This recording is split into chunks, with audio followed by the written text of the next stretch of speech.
Hello everyone, welcome back to Anime World. Since last few videos I am seeing a bad drop in views on the videos. Tell me where I can improve. In this video we will see what if the Nine Tails goddess secretly marked Naruto as her consort. The link is also given in the description. Also join my Patreon for explicit Naruto content. So let's start today's video. Hiruzen Sarutobi, the third Hokage of the village hidden in the leaves, sat behind his desk with tears in his eyes and a dull pain in his chest. Before him were the reports of the last night's events and the source of so much heartache, both for him and his village. In his lap was a baby wrapped up like a bundle of cloth, which had become the victim of so much hate and fear, despite it only taking its first breath less than 12 hours ago. Looking down at the sleeping infant, Hiruzen took in its small features which were not of a human baby, but a newborn fox kit. The kit mewled in its sleep and one of its 9 small golden tails wrapped itself around the old man's hand. Sarutobi sighed and thought back to how this had all begun. Outside the Hidden Leaf village, 8 hours earlier, the ninja of the Hidden Leaf were stood anxiously on the rooftops of the village, some panting, others wounded as they looked to the outskirts of the village, where just moments ago, their fourth Hokage Minato Namikaze had warped away the mighty scourge of nature that had nearly laid waste to their homes. The nine-tailed fox. Even now, surrounded by his elite Anbu guard, Hiruzen could hear the footfalls of the now distant beast and could feel the mighty gales created by its swaying tails. The fox had appeared out of nowhere in the dead of night, right in the center of the village. The only warning had been a sudden explosion of its chakra, which Hiruzen knew was it breaking from its Jinchuriki, Kushina Uzumaki. Mere moments after they had sensed the chakra, the beast had arrived in a great plume of smoke and began mindlessly destroying the village.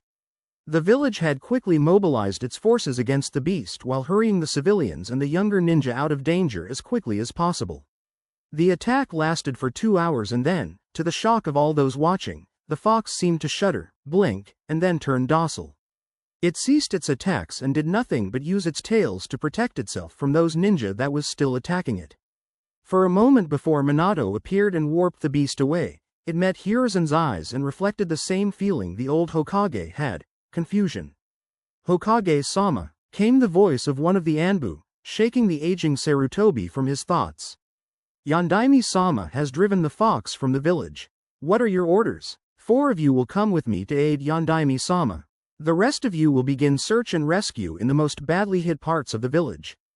Hiruzen ordered. "Yes, sir." They all shouted as the Sandaime ran off to where the Kyuubi had been taken.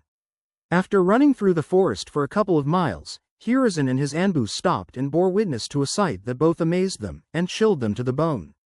A red-haired woman, Kushina Uzumaki, was lying beside a strange altar, whispering to a tiny blonde baby that was sleeping on the stone.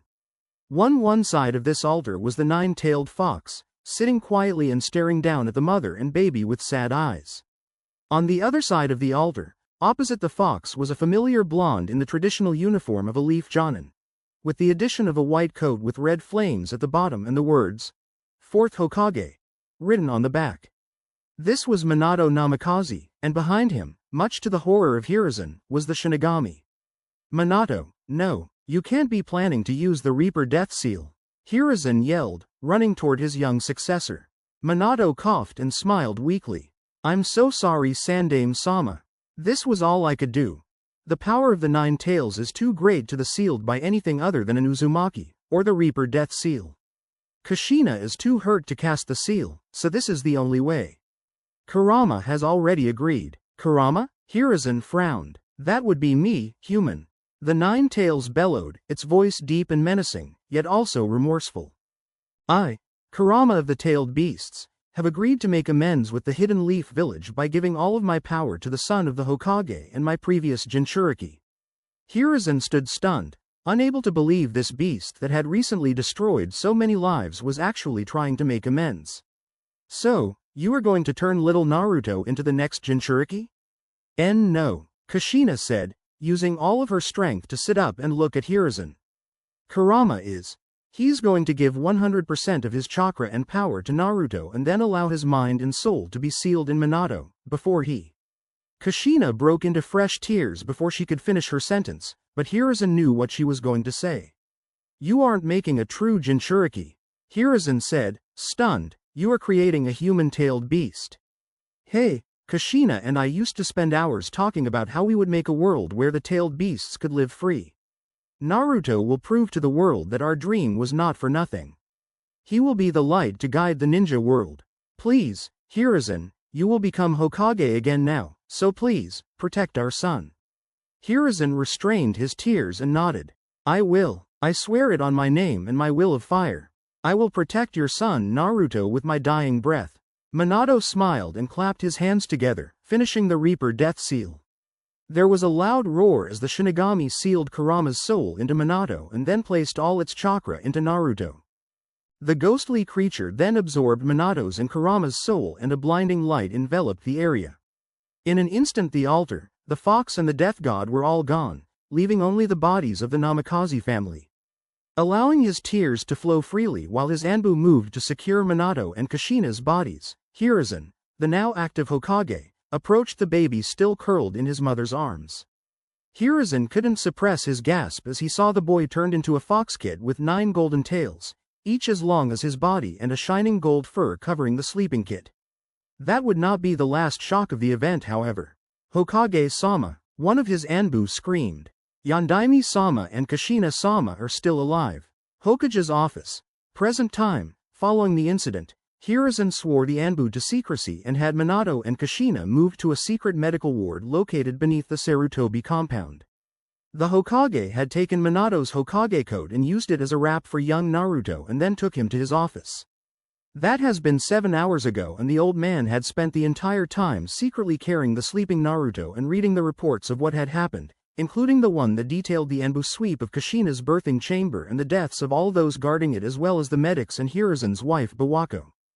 That had brought a fresh wave of tears to the old man and ever since then, Naruto had periodically wrapped one of his tails around Hiruzen's fingers, as if comforting him, even in the boy's sleep. But now that the repairs were underway, the injured being treated and the dead being carried to the hospital morgue, Hiruzen knew that the council would be forming soon.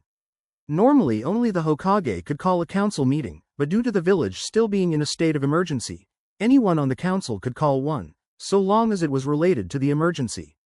And, as the third had predicted, a council had been called and would be meeting within the hour. Hiruzen was not looking forward to that. This is going to be rough on us both, little one. Hiruzen said, running his hand through the fur between Naruto's long ears. Don't worry, I will protect you, he added before standing up and heading to the council chambers. Leaf Council Chamber. Hiruzen paused at the council chamber door. He had been notified on the way that everyone else was already there, but now that he was standing here, he experienced an unsettling thing. Only quiet talking could be heard from within the chamber. Normally, arguing would be heard as he approached and would immediately cease when he entered, but this time, there was barely a sound to be heard. With a sigh and a final prayer to whatever gods would listen, Hiruzen nodded to the guards to open the door. Hiruzen swept into the room, Naruto carefully concealed in his father's coat as the third Hokage took his seat at the head of the room and surveyed the council. The Hidden Leaf Council was split into 4 smaller sub-councils. The Clan Council consisting of the heads of every current Hidden Leaf clan. The Jonin Council, which consisted of 3 elite Jonin, 5 standard Jonin and 2 Tokubetsu Jonin. The Elder Council, which consisted of the Hokage's advisors, and lastly, the Civilian Council, which was made up of prominent business owners, property owners and the heads of various important civilian organizations. Right, as Hokage, I call this meeting of the council open. Hiruzen said. He knew he was in for a long day when that announcement alone brought murmurs to the council. Hokage-sama, if I may ask, where is Yondaime-sama? Asked Hiyashi Hyuga. Following his battle with the 9-tailed fox, Minato Namikaze is currently incapacitated. He performed a normally suicidal jutsu called the Reaper Death Seal, yet he has miraculously survived, though he is comatose. He is receiving treatment at a private facility and I will act as Hokage until he recovers. Hiruzen said, keeping his voice even. Showing emotion here would get him dog-piled by the elders and civilians. Just as the council went back to murmuring to itself, a tiny whine, like that of a puppy, echoed through the room. Hiruzen cringed at the normally cute noise. Naruto had woken up and the Hokage had hoped to have calmed the council a bit more before addressing them about the newly created 9 tails. What exactly is in that bundle you have there, Hokage-sama? Asked a gaunt-looking civilian. Hiruzen sighed. This is Naruto Uzumaki. He was recovered from the site of Minato's battle with the fox. He is the son of Kushina Uzumaki, he said, keeping his relationship to the fourth a secret for now. Very few knew about Kushina marrying Minato, but among them were the clan heads, the Elder Council and a single member of the Jonin Council, one with noticeably silver hair. His mother was badly hurt aiding the Yondaime and is currently receiving treatment in the same facility. She too is comatose at the moment. Those who knew of Minato and Kushina's relationship looked wide-eyed at the bundle which contained their son. Almost all of them, minus the elders, had been eager to meet the boy ever since they learned of the pregnancy. Excuse me Hokage-sama, but I can smell the kid and I recognize the noise he made. Are you sure that kid is Kushina's?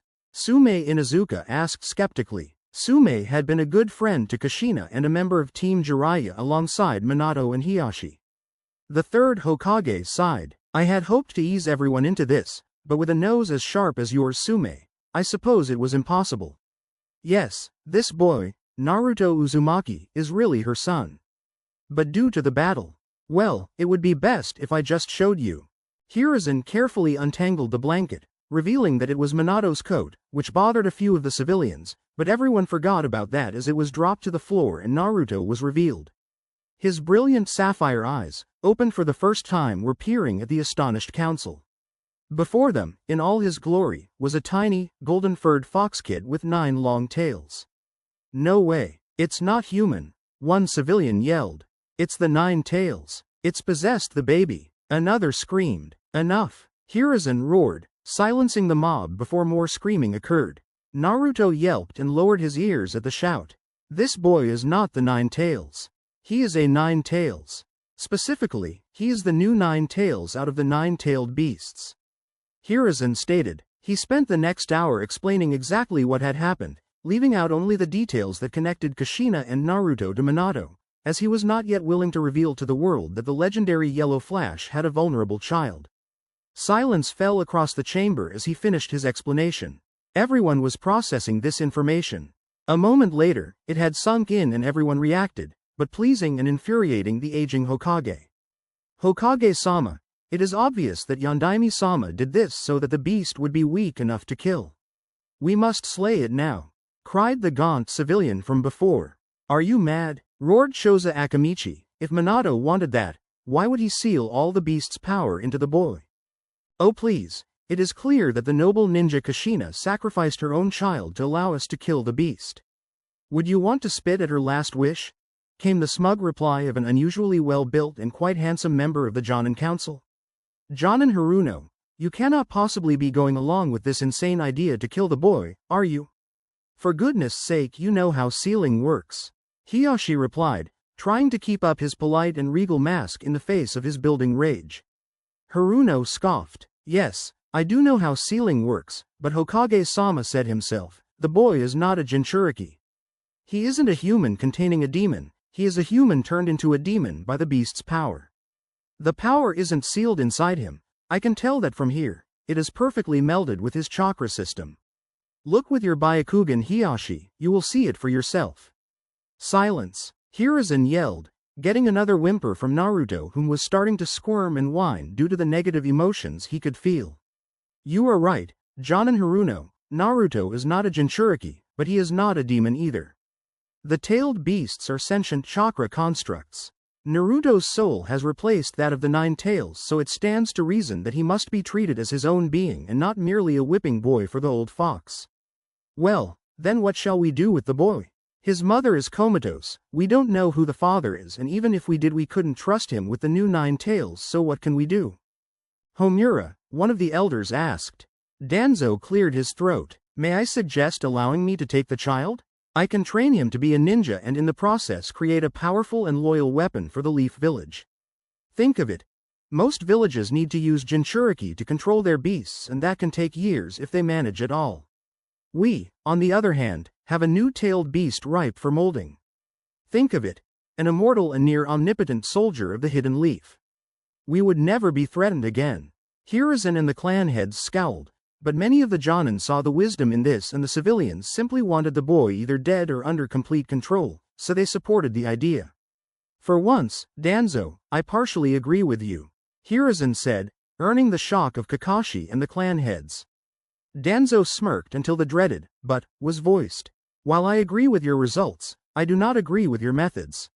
Naruto will indeed be raised to be a ninja of the leaf like his mother, but he will be given the choice and allowed his free will.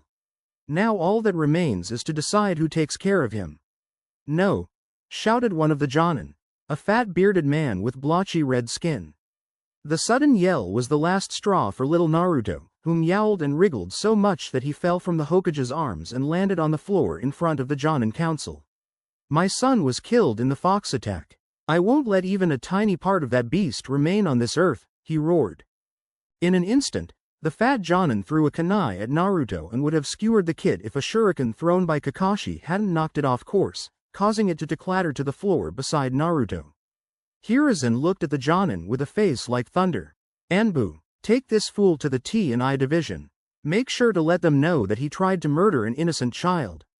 3 Anbu quickly surrounded the Jonin and restrained him, but the man simply spat at the Hokage's feet and laughed. Do what you want to me, you old fool. I got my revenge, he cackled as he was dragged from the room. Hiruzen frowned at the words. The Jonin's weapon missed. How could he have gotten his revenge? Unless, Hokage-sama, the kunai, Kakashi yelled, already rushing forward.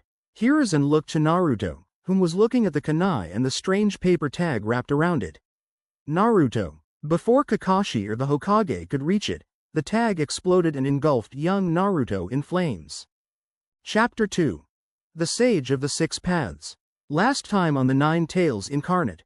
3 Anbu quickly surrounded the Jonin and restrained him, but the man simply spat at the Hokage's feet and laughed. Do what you want to me, you old fool. I got my revenge, he cackled as he was dragged from the room.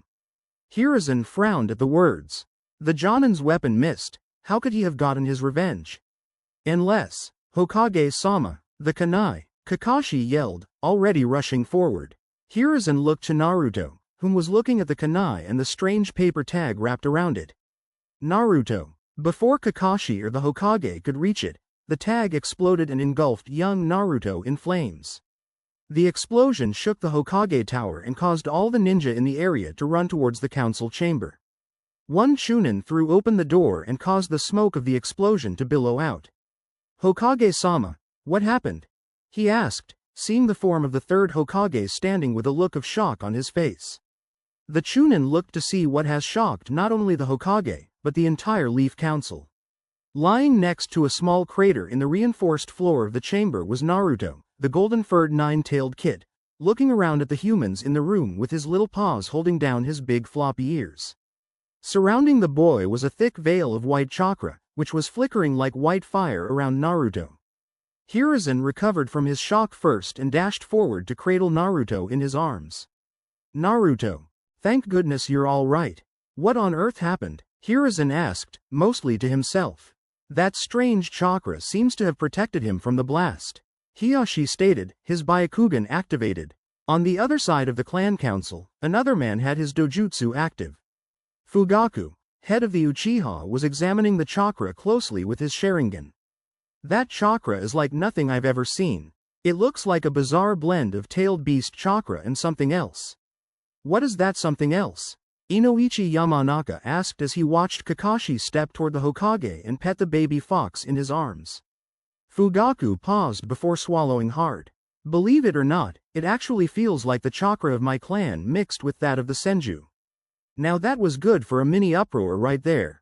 That can't be possible. Are you certain, Uchiha-sama? Kaharu, the teammate of Hiruzen and Homura, asked. I'm not 100% sure, as I only saw Senju chakra with my Sharingan once, and that was when Tsunade was still in the village, but I think it is.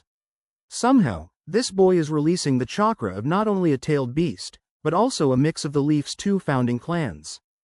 Fugaku said, too shocked to be angry that a random baby had similar chakra to his illustrious clan.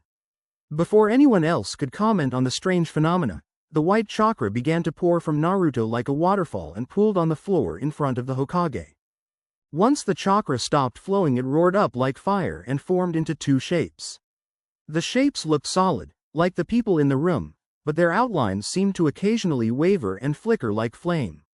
One form was scarily familiar. That of the original nine-tailed fox, scaled down to the size of a human and with his orange fur turned pure white. The second figure was an old man in white robes decorated with black tomo. The man had ashen gray skin and deep, grayish-red hair with a matching beard that seemed to flow all the way to his feet. Most shockingly was his face. His eyes were purple and ringed and he had two horns on his forehead with a strange red eye-like symbol between them. In the old man's hand was a long staff with a shikuho on one end and a crescent moon on the other. "What on earth is going on now?" Hiruzen half yelled as he leapt towards the council so that the two apparitions weren't between the Hokage and the other ninja in the room. "We're here to make sure you dumb humans don't stick your heads up your asses when it comes to my successor," yelled the apparition of Kurama. "Now Kurama, we should speak respectfully when meeting new people, don't you think?" the old man said, his voice carrying an unnatural echo. "You are Kurama the Nine Tails? How are you here? Minato sealed your soul into the Shinigami. And who is this man?" Hiruzen asked, keeping on guard with one hand tightly holding the still glowing Naruto and another holding a kunai. The old man smiled and bowed his head to the Hokage. "There is much to explain. I, along with Kurama here, are merely souls powered by what remains of our chakra. For Kurama, that is not much, but for me, it is a fair amount, though much less than I had in life. Think of me as merely an apparition or ghost that will soon fade once his purpose is complete." The man said. "Yes, but who are you?" Kakashi asked, placing himself between Naruto and the two spirits. The old man chuckled. "I am Hagoromo Otsutsuki, known to the world of ninja as the Sage of the Six Paths." "Okay, now I know this isn't real." Shikaku Nara groaned as he rubbed his eyes. "Did I fall asleep again?" "No, you did not. I am real and I am here to give you the information you will need if you wish to keep young Naruto both alive and happy," Hagoromo stated. "And why would we care if the creature is alive or happy? Hundreds of people were killed by that beast. It deserves to die," one of the few female civilians yelled. Hagoromo fixed her with a glare. "Firstly, it was not Naruto but his predecessor, Kurama, that killed those people, and he didn't even have control of himself. If he did, then you would not have been attacked. As for your question, since Naruto is now a tailed beast, he cannot be truly killed. If he dies, he will simply reform after a short time, and since Naruto is a tailed beast with a human soul, he will reform much quicker. Now, I'm sure you can all see why upsetting an immortal and immensely powerful creature would be a bad idea," he explained before using his Rinnegan to place a genjutsu on her and the rest of the civilians, causing them all to fall unconscious. "There, now that the children are asleep, the adults may speak. Hey, sage or not, I'm starting to like this guy." Sume grinned. "Be that as it may, Hagoromo Otsutsuki, if that is really who you are, you stated that the Nine Tails wasn't in control of himself. Can you elaborate?" Danzo asked. For all his faults, the man really did care for his village, and if someone other than the fox orchestrated this attack, then there would be hell to pay. In order to do this, I must briefly explain a few things about my family.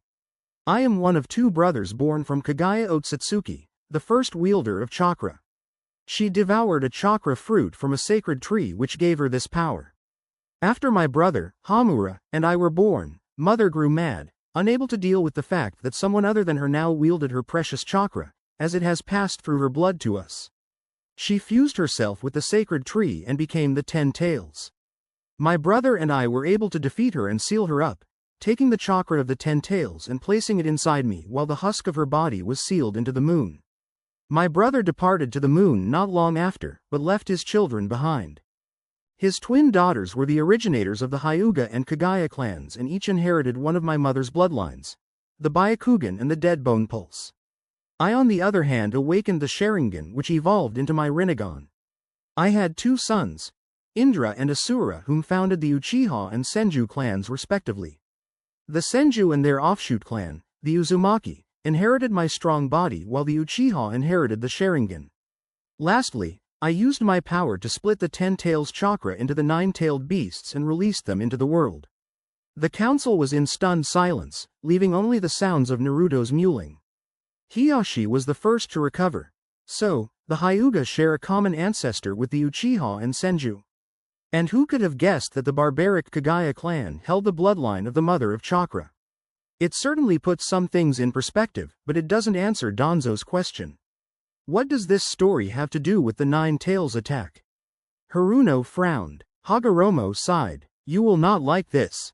Unlike Hamura, I did not inherit my mother's Byakugan but instead received the Sharingan, which combined with my powerful body to form the Rinnegan. Because I used a portion of my Rinnegan's power to divide the tailed beasts from the 10 tails, they all have a connection with my eyes. Put simply, anyone with a Rinnegan can perfectly control a tailed beast, and someone with the Sharingan or the more potent Mangekyo Sharingan could either suppress or loosely control the beasts. Kurama has already confirmed to me that a Sharingan user was the one to control him and make him attack. Fugaku leapt to his feet with rage in his spinning red eyes. Now wait just a second. Why would an Uchiha attack our own village? This is our home as much as it is anyone else's. And yet the most famous threat to ever challenge the Leaf Village was Madara Uchiha. This village was his home too, he even helped found it, but he still attacked it. Plus, you Uchiha haven't shut up about your supposedly declining power since the reign of the second Hokage. Danzo stated. Unease drifted through the council. Everyone knew that the Uchiha, Fugaku included, were hot-headed, and an insult, even an imagined one, could cause them to blow up, which in the setting of the council chambers, could result in a messy conflict. Jonin Haruno, who has long desired to have a part of the Uchiha clan's power, quickly came to Fugaku's defense. Danzo-sama, Uchiha-sama, there is no need for us to fight. Hagoromo-sama merely said the Sharingan was needed. Perhaps an Uchiha missing nin or someone with a transplanted Sharingan could be the culprit. Haruno said, looking pointedly at Kakashi. There are no Uchiha missing nin. Everyone that has ever defected has been caught. Not only that, but we have accounted for every killed Uchiha's eyes. The only one we never discovered was the right eye of Obito Uchiha, but due to how the boy died, the eye would have been crushed. Danzo said, hiding his smugness. What about Kakashi then? He has a Sharingan and could have done it. Haruno said, making Kakashi growl at him. Hagoromo, tired of this arguing, tapped his staff on the ground. The young man did not do this. Kurama knows the chakra of the one who did this and has confirmed that they were 100% Uchiha. Unfortunately, he was not in contact with his chakra long enough to be able to give a guaranteed match to any individual. The whos and whys can be discovered by you at a later date. For now, my chakra is dwindling, so I must do what I came for and leave. Someone bring me a scroll, he instructed. One of the other Jonin counselors, who had been silent to this point, pulled out a large scroll from his back and handed it to the Hokage. Hiruzen opened it up and held it out to Hagoromo. The Sage of the Six Paths promptly placed his hands on the scroll and writing began to appear, until every part of the scroll was filled with the sage's fluid handwriting. This scroll now contains information on how to raise a young tailed beast, especially one with a human soul. The day-to-day needs of Naruto are described within, as well as explanations of his powers, or at least a vague idea of what his powers are. I will be creating a special seal on Naruto's soul that will allow him to freely communicate with Kurama's spirit. It will also allow him to communicate with his new brothers and sisters once he gets a bit of control over his power. Speaking of Kurama's spirit, you still haven't explained why he is not sealed in the Shinigami's stomach. Hiruzen pointed out as he wrapped up the scroll. Kurama grinned. The Shinigami can't contain the soul of a tailed beast. It can hold our chakra or even a part of our soul, but not all of it. When Minato Namikaze used the seal, the Reaper couldn't take my soul completely and I was shot back through the void to where my father's spirit was. You should be glad, thanks to that, the Shinigami couldn't complete his part of the deal and had to release Namikaze's soul. Unfortunately, its link with his body was severed, so now the soul is stuck inside a body it can't move. But hell, maybe the kid will be able to do something about it. I bet he could help his mom too, since it was the shock of my extraction after childbirth that put her in her own coma. So we could get Kushina-sama and Yondaime-sama back? Kakashi asked excitedly. It is within the realm of possibility. Now, I must place the seal on Naruto. He will likely need Kurama's guidance in the future. Trust in this boy. He will do more than you can ever imagine. Hagoromo said, wearing a proud smile as he gently placed a finger on Naruto's chest. The kanji for 9 appeared for a moment before vanishing. The seal is in place. Now, my chakra is nearly gone and Kurama is likely in the same boat. I bid you all farewell. Hagoromo bowed his head, before his body began to disappear into the white chakra that spawned it. The 9 tails fixed the Gather ninja with a stern eye. Let me give a warning that the old man was too soft to. We tailed beasts were not born demons, it was the humans who used and abused us that made us demons. If you do the same to Naruto, he will become a threat beyond your power, as unlike a normal tailed beast, you can't seal him up. He has a human soul and human blood. Remember that, and if anyone messes with him, I'll hunt them down in the afterlife and rip apart their souls. That last threat made the whole room pale and allowed Kurama to disappear with a grin and an evil chuckle. The last of the white chakra vanished and Naruto stopped glowing before falling asleep, apparently exhausted by all the activity. After the ninja of the council had time to recover, Sarutobi made everything that followed Hagoromo knocking out the civilians an SSS rank secret, and surprisingly, everyone agreed, even Fugaku, Danzo and Haruno.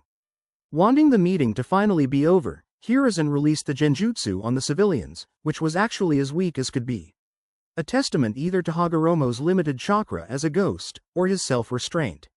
What happened? Asked the gaunt counselor, groggily getting back to his feet. Hagoromo-sama placed us all in a genjutsu after that explanation.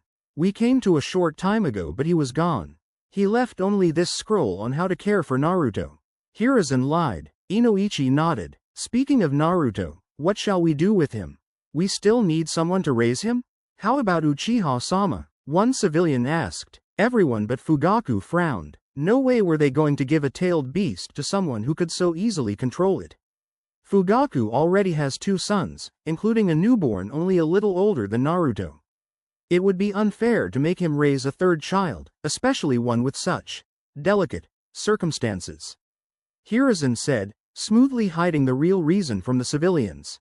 Danzo then proceeded to further shock Hiruzen by coming up with a fairly good idea.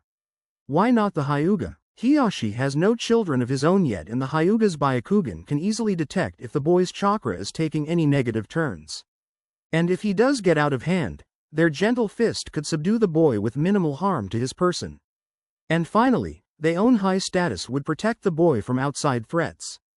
Hiruzen nodded. That makes the most sense to me. Hiyashi, would you be okay with this? The Hyuga head nodded. My wife, Hikari, is 7 months pregnant and we are preparing to raise a child already, so it would be easy to make room for Naruto. Plus we were friends of his mother's.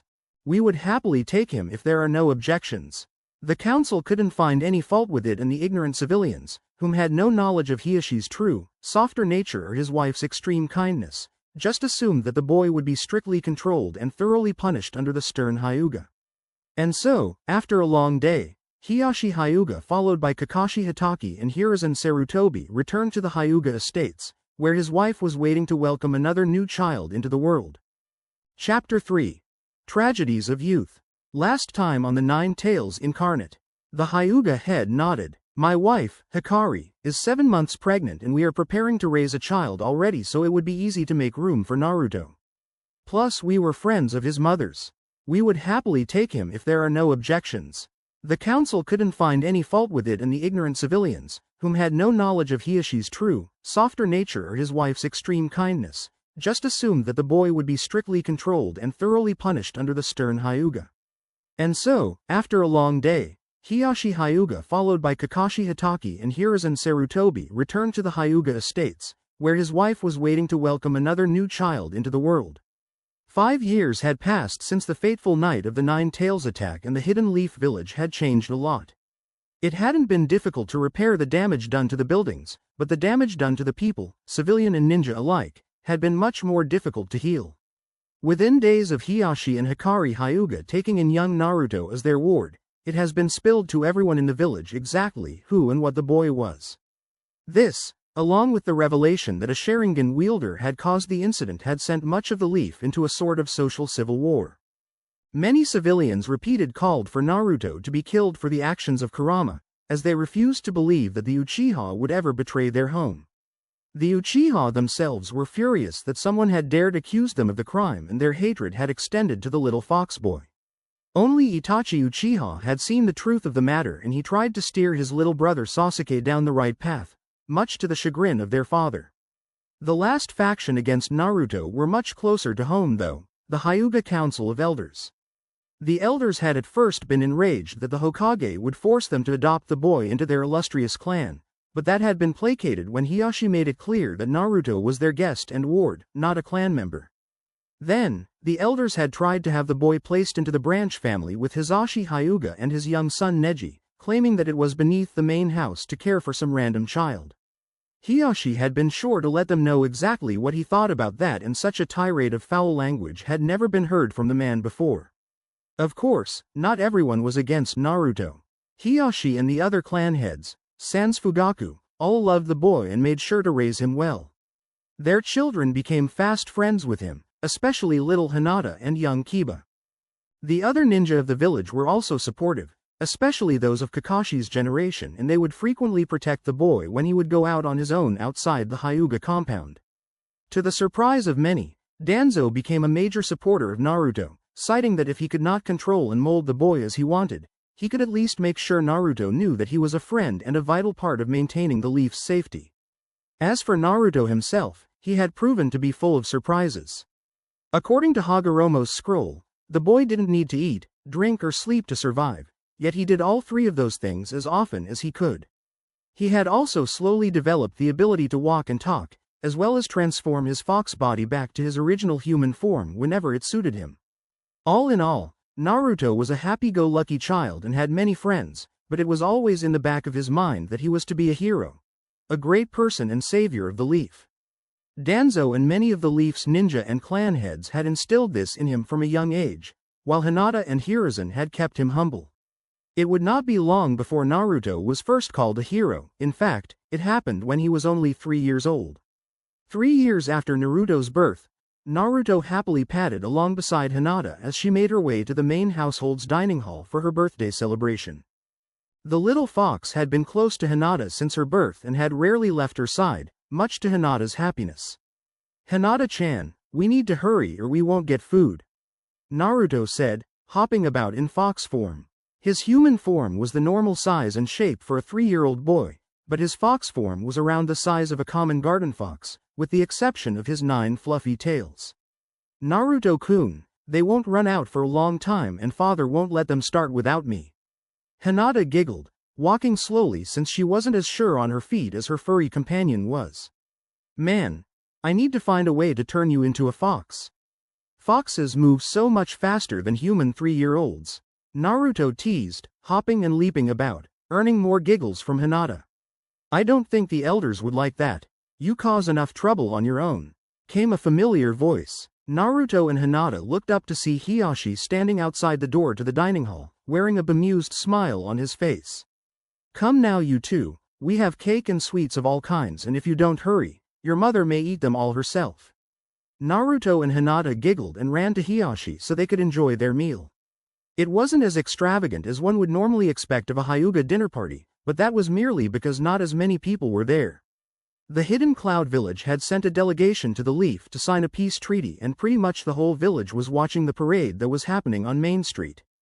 Only the Hyuga weren't present as they preferred to celebrate the birthday of their heiress.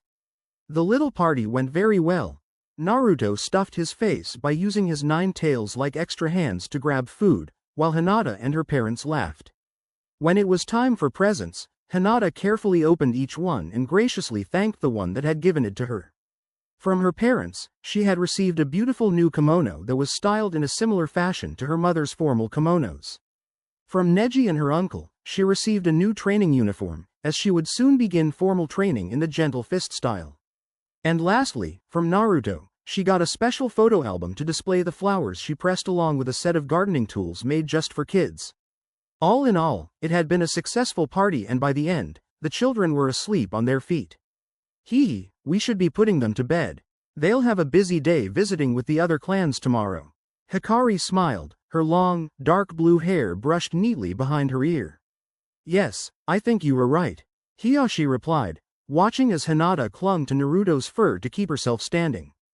"Come now children, bedtime," he said, scooping them both up into his arms. Across the room, Hisashi was doing the same thing with Neji and was about to leave the room when he was stopped by some elders. Hiyashi knew what this meant. They were prepared to seal Neji. Hiyashi frowned and shook his head. There was nothing he could do for his brother and nephew. He looked down at the dozing faces of Naruto and Hinata. Maybe they will find a way to lift this curse from our clan, he thought before taking them both to Hinata's room and tucking them into bed. Naruto had originally had a room of his own, but since Hinata was born, the little fox had always curled up with her, so his room has been converted into the children's playroom. Hiyashi stooped to kiss his daughter on the forehead and then gently ran his fingers through Naruto's fur with a silent goodnight.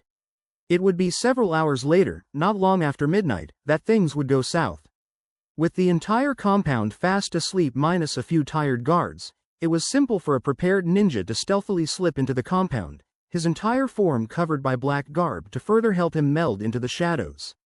The intruder carefully crept to the room he knew to belong to the Hyuga heiress and easily slipped in the window. With a sinister smirk behind his mask, the man bent over the bed to retrieve his prize when he was suddenly given pause.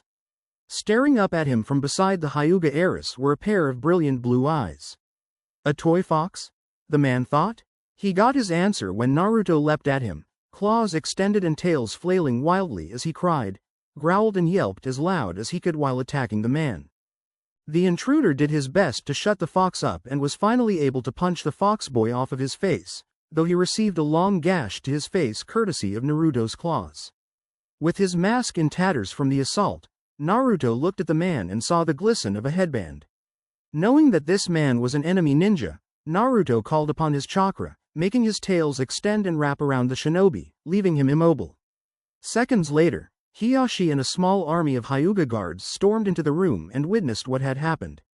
The enemy ninja, revealed to be the Hidden Cloud Ambassador, was struggling furiously against Naruto's tails, but thanks to the tailed beast's chakra, they were as tough as steel. Hinata was wrapped in another of Naruto's tails, but it was a comforting embrace as the startled cries of Naruto had scared her to tears. Naruto, what happened here? Hiyashi asked, trying to keep his temper under control. I woke up because I felt something weird. When I opened my eyes, I saw this ninja leering at Hinata. I could feel his bad intentions, so I attacked him. When I saw his headband, I tied him up. Naruto explained, growing and puffing up his fur to make himself look scarier to the captured ninja. The brat is lying, the cloud ninja yelled. I was celebrating the treaty on the main street when this creature came and kidnapped me. Make him release me before he eats me. Hiyashi scowled and backhanded the cloud ninja. Don't bother levying such pointless accusations. We are taking you to the T&I department and they will get the truth from you, he declared as the Hyuga guards moved to block the captive man's tenketsu, so Naruto could safely release him into Hiyashi's custody. You'll regret this, you damned Hyuga, the ninja yelled. Hiyashi merely scoffed and turned to the two children. I need to go to the Hokage and make sure that villain will be locked up tight. Naruto, thank you for saving my daughter, you are truly a hero. Now, I want you to take Hinata to her mother. You two will sleep in her room tonight while I sort this out, Hiyashi said, giving Naruto a pat on the head. Naruto gave a foxy grin and blushed a bit at the praise before gently leading the still frightened Hinata to her mother. The present, following that incident, the fourth Raikage himself came to the Hidden Leaf to answer for his ninja's crimes. To the surprise of the leaf, however, Raikage I angrily killed the ninja, declaring him a traitor.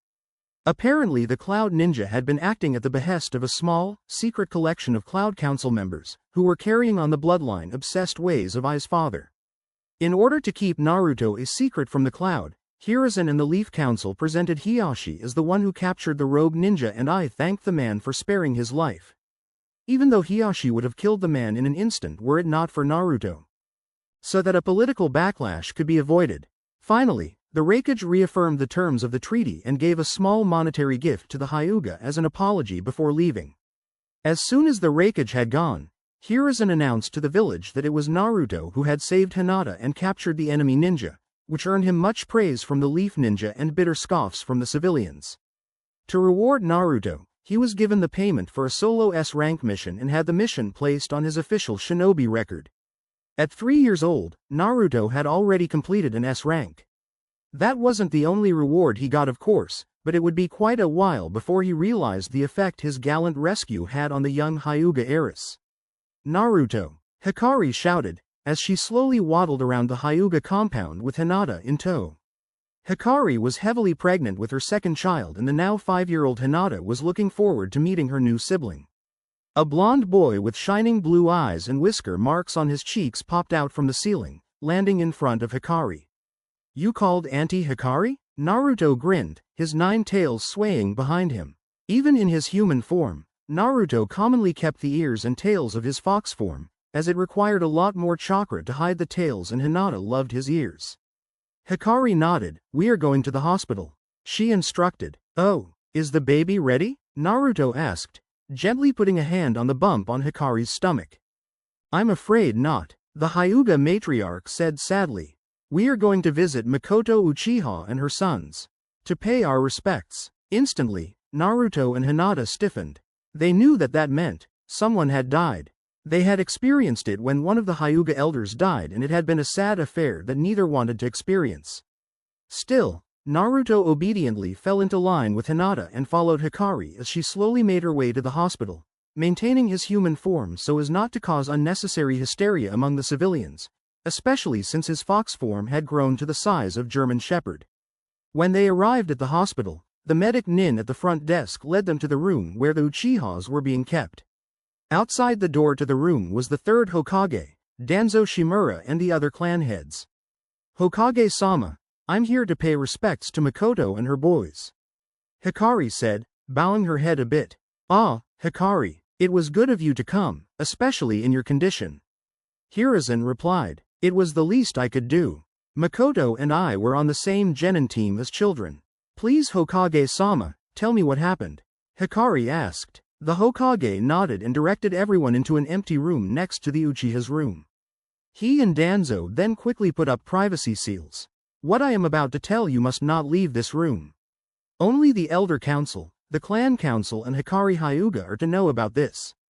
Hiruzen began. "In that case, shouldn't Hinata and Naruto leave?" Inoichi pointed out. Hiruzen shook his head. "No. Young Sasuke Uchiha is going to need a lot of help to get over these events, and I want a couple of his peers to know the truth, so they can be his true friends. If we cover it up and then reveal the truth later, it may create fractures between him and them. Best at least a couple know from the beginning, and I trust these two the most." Hinata and Naruto felt a bit of pride at being so well trusted by the Hokage, but remained silent as the old man explained. Since the Uchiha were accused of the Nine Tails attack 5 years ago, they have been losing both popularity and power among all groups within the village, excluding the civilians whom trusted them as their law enforcement. Not only that, but after the Hyuga affair 2 years ago, some have been whispering that the Uchiha helped the rogue Cloud Ninja as a way of weakening their greatest rival clan. There was no evidence to make this anything more than a vicious rumor, but it still had an effect. And so, with their power weakening, the Uchiha clan made a decision. Danzo continued on from Hiruzen. "They planned a coup d'état against the Hidden Leaf Village." "No way. Why would Fugaku allow such a thing? There is no way the Uchiha could win against the whole village," Choza half yelled. Unfortunately, the Uchiha felt they had been driven into a corner. "I have been in negotiations with them to try and make them see reason, but I could not give them what they wanted. Namely, a much larger influence in the village, seniority over the other clans, and Naruto himself."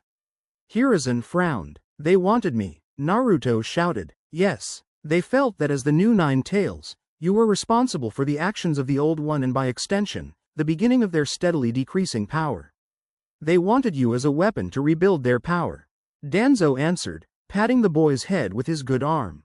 "Naturally we refused." "So what exactly happened last night then?" Hikari asked. "What happened was one of the few loyalist Uchiha, Shisui Uchiha, took it upon himself to save the village from the Uchiha coup. He did this by massacring the entire clan. Only Makoto and Sasuke were spared, and that was only due to Itachi being able to drive off his old friend. Itachi survived the encounter, but like his mother and brother, he was hurt in the fight." Hiruzen answered, his voice hollow as he looked out the window toward the village. "Shisui has since fled the village. We have our best Anbu chasing him, but our chances of recovering Shisui, dead or alive, is nearly nil."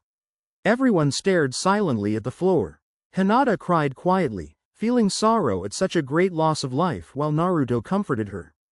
The Uchiha had tried to use him as a weapon, but even knowing that, Naruto could not bring himself to hate them or curse the dead. "See, can we go next door now? To visit the survivors?" Naruto asked quietly, holding Hinata's hand tightly. Hiruzen smiled sadly and nodded, releasing the privacy seals so the small group could leave. Hikari led the children next door and knocked gently. "Come in," came a female voice. Hikari opened the door and her smile faltered for a moment. Makoto was sitting in a chair between her son's beds, a few bandages wrapped around her arms and one on her cheek. Itachi was on her right, with his left arm and leg wrapped up tight and held in slings. On Makoto's left was Sasuke, whom was sitting up in bed and looking at his hands with a dark expression, the clear stains of tears on his cheeks. "Hikari-chan, it's good to see you.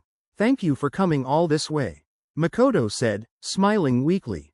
"Oh, and you brought the little ones." At that, Sasuke and Itachi both looked towards the pregnant woman and the two children at her sides.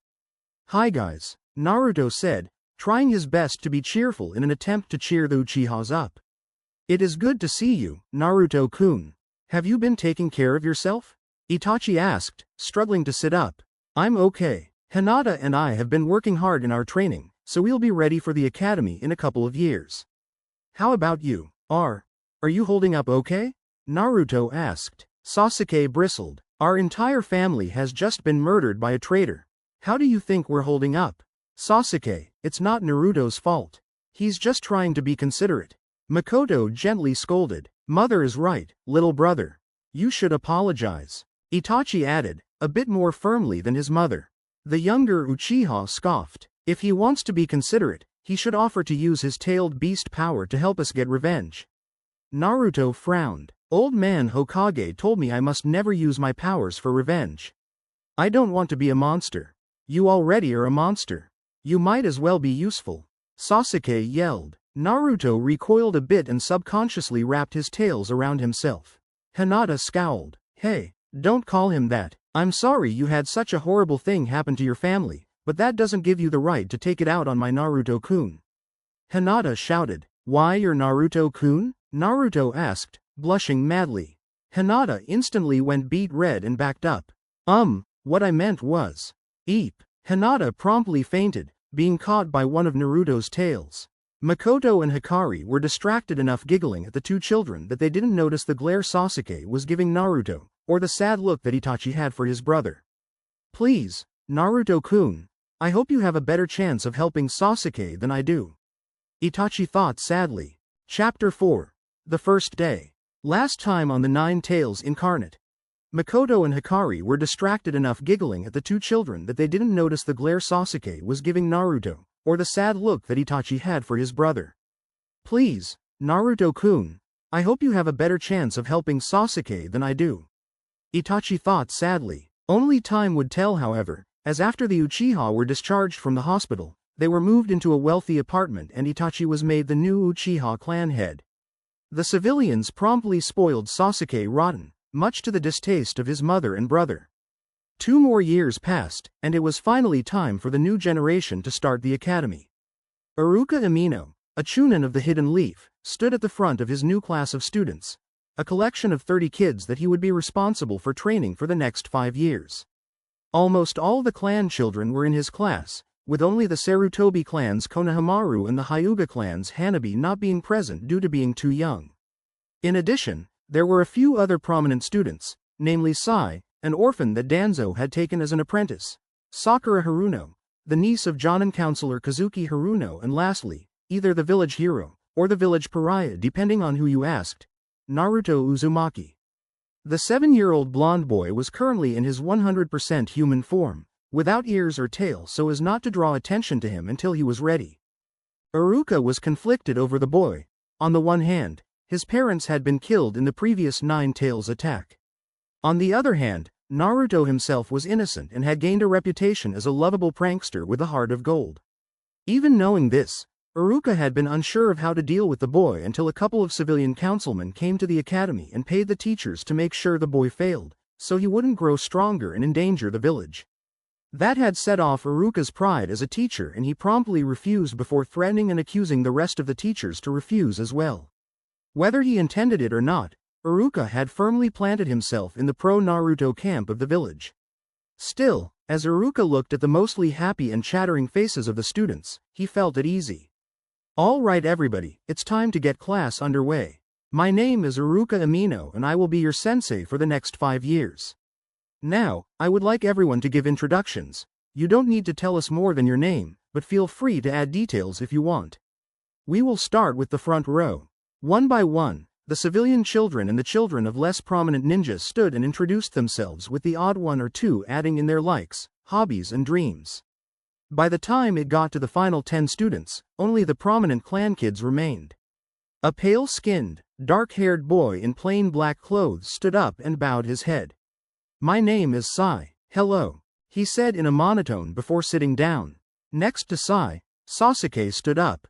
I am Sasuke Uchiha, heir to the Uchiha clan, he said, ignoring the smitten looks he got from some of the girls as he sat back down. Next stood a pink-haired girl in a pale green shirt with a big red ribbon in her hair. I'm Sakura Haruno, she said with a happy smile before sitting back down and giving an even bigger smile to Sasuke. An annoyed-looking blonde girl in peach-colored shirt stood next. I'm Ino Yamanaka, heiress of the Yamanaka clan. And I hate those that don't take being a kunoichi seriously, she said with a scowl at Sakura. In truth, Ino was as much a fangirl as Sakura was, but she took her training seriously. The boy beside her and his head on the desk, his long black hair in a pineapple style. Not bothering to stand or even sit up, he just groaned. I'm Shikamaru Nara, heir to the Nara clan, he said lazily, not bothered to add more. Next was a chubby little boy with red swirls on his cheeks, whom was idly chewing on a handful of potato chips. I'm Choji Akamichi, heir to the Akamichi. I hope we can be friends, he said with a nervous smile. As Choji sat down, a feral-looking child with red fang marks on his cheeks shot to his feet and jumped on the desk. A tiny white puppy barking happily from his hood. I'm Kiba Inuzuka. And I'm going to be the top dog of the Inuzuka clan in this class. Iruka shook his head as Kiba smirked and sat back down. Kiba was going to be trouble. With a sigh, Iruka gestured for the next boy to introduce himself. A hooded and trench coat wearing boy stood up, his eyes hidden by glasses. I am Shino Aburame. If you see any insects in this classroom, they are mine, so please don't kill them, he said quietly before sitting back down. Many of the class looked freaked out by Shino as Hinata stood to give her introduction. My name is Hinata Hyuga, heiress of the Hyuga clan. I hope we can all get along, she said, blushing and giving a small bow to the class. A few boys commented on how she was kind of cute, while others in the class silently wondered about her violet, pupil-less eyes. Lastly, Naruto stood up, but to those that didn't know him, he looked boring compared to some of the strange people that went before him. Naruto gave a respectful bow. I am Naruto Uzumaki, a ward of the Hyuga clan, and I. He gained a mischievous grin as smoke surrounded his body. The smoke cleared to reveal the large, nearly pony-sized 9-tailed golden fox, and the new and improved 9-tailed fox. The class quickly erupted into pandemonium as those that knew of Naruto's secret began to laugh, or glare in the case of Sasuke, while those that didn't began to panic and run for the door, or to hide behind Iruka-sensei. It took a few minutes before Iruka was able to calm the group. Honestly, Naruto, was that necessary? Iruka frowned. Uncle Hiyashi said it would be a good idea to let everyone know straight away, so they wouldn't be surprised if I transformed by accident. Naruto smiled, still in his fox form. Iruka sighed again. He knew that Naruto would sometimes transform back into a fox on his own if he got too excited, so he couldn't fault the boy. Plus, most of the village already knew, though the students of his class hadn't known the fox boy would be in their class. Once Iruka made certain that everyone knew that Naruto was not a wild monster or a demon, he was finally able to start the brunt of the class. As it was only the first day, Iruka outlined to the children about the things they would learn from taijutsu, genjutsu and ninjutsu to bukajutsu and fuinjutsu. Those 5 skills were a ninja's greatest tools, so they would need to be learned even if it was only enough to counter them. Once Iruka had outlined what each of the 5 skills meant, he had everyone go to the training yard for their assessment tests, which would decide what their personal rankings were. Okay class, as you know, each year group tracks and ranks its members based on all their scores. The top score in each year is given the title Rookie of the Year, while the top in each gender are given the title of either Top Shinobi or Top Kunoichi. The very lowest score will be named Dead Last. We will be doing these assessment tests every 10 weeks, so we can keep the scores accurate as you all grow. Now, hands up if you have already received some ninja training. Iruka asked. The clan heirs and those from ninja families all raised their hands, along with a few civilians which had likely had private tutors paid for by their parents. Surprisingly, despite being the niece of a ninja and being raised by him since her parents died, Sakura did not raise her hand. Okay, that's good. The assessment test will be fairly simple. Those without training will only watch for now and won't be assessed until the end of the term. Those with training will demonstrate their abilities with the 5 shinobi skills I described in class. Let's begin. The tests were fairly simple and to the point. For genjutsu, no one could cast one yet, but most of the students could break out of a simple one within a minute. Sasuke and Hinata broke out the fastest while Kiba and Choji took the longest. Strangely, Naruto wasn't affected at all, since the constant shifting between his human and tailed beast chakra meant it was nearly impossible to place a genjutsu on him. For Fuinjutsu, almost no one could do anything with seals. Shikamaru was able to make a small storage seal and Naruto could mimic it successfully, which Iruka attributed to his Uzumaki blood. Bukajutsu, or more specifically Shurikenjutsu, was fairly impressive, with most students being able to hit the targets at least 50% of the time, even if they didn't get too close to the kill spots. Sasuke dominated this test and Naruto did average, since he hadn't trained much in Shurikenjutsu. Then came the fun part for most of the students, the ninjutsu test. In order to help with this test, Iruka called for his teaching assistant and fellow chunin, Mizuki. The ninja-trained students were able to pull off 1 or 2 of the basic academy jutsu with a lot of effort, but it was the clan kids that did the best. Sasuke showed off his fire style. Fireball jutsu, which had made everyone look on amazed at the flames, which could encompass a horse in size. Sai didn't say anything, but was able to turn his drawings to life, while Ino used her ninja art. Mind transfer jutsu to take control of Sakura and make her do a silly dance, much to her annoyance. Shikamaru used shadow possession jutsu to make Iruka mimic his moves. Choji used partial expansion jutsu to make his hand grow huge. Kiba used the tunneling fang. Though it made him dizzy, Shino merely directing a horde of his insects with his chakra and Hinata activated her Byakugan. Iruka clapped along with this and turned to Naruto. Okay Naruto, you're up. Please show us any and all jutsu you can perform. Iruka ordered. Naruto nodded and grinned. First he transformed back into his fox form, then again into his human form. Then he used substitution to swap places with Iruka. Lastly, he turned into his fox form again and created a small blue fireball on the end of each tail, which he could freely move and control. I can't show you it, but I can also use the tailed beast bomb. Though it's pretty small, it would still do a lot of damage if I'm not careful. Naruto said, turning back into a human.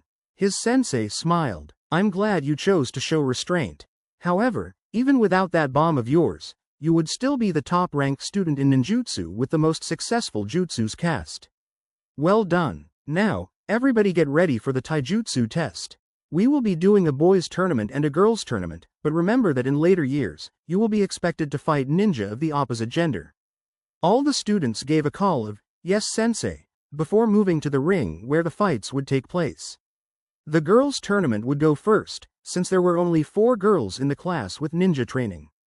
The first round matched Ino and Hinata against 2 privately trained civilian girls, but they were no match for the heiresses and were quickly ejected from the ring. Then came the match between Ino and Hinata.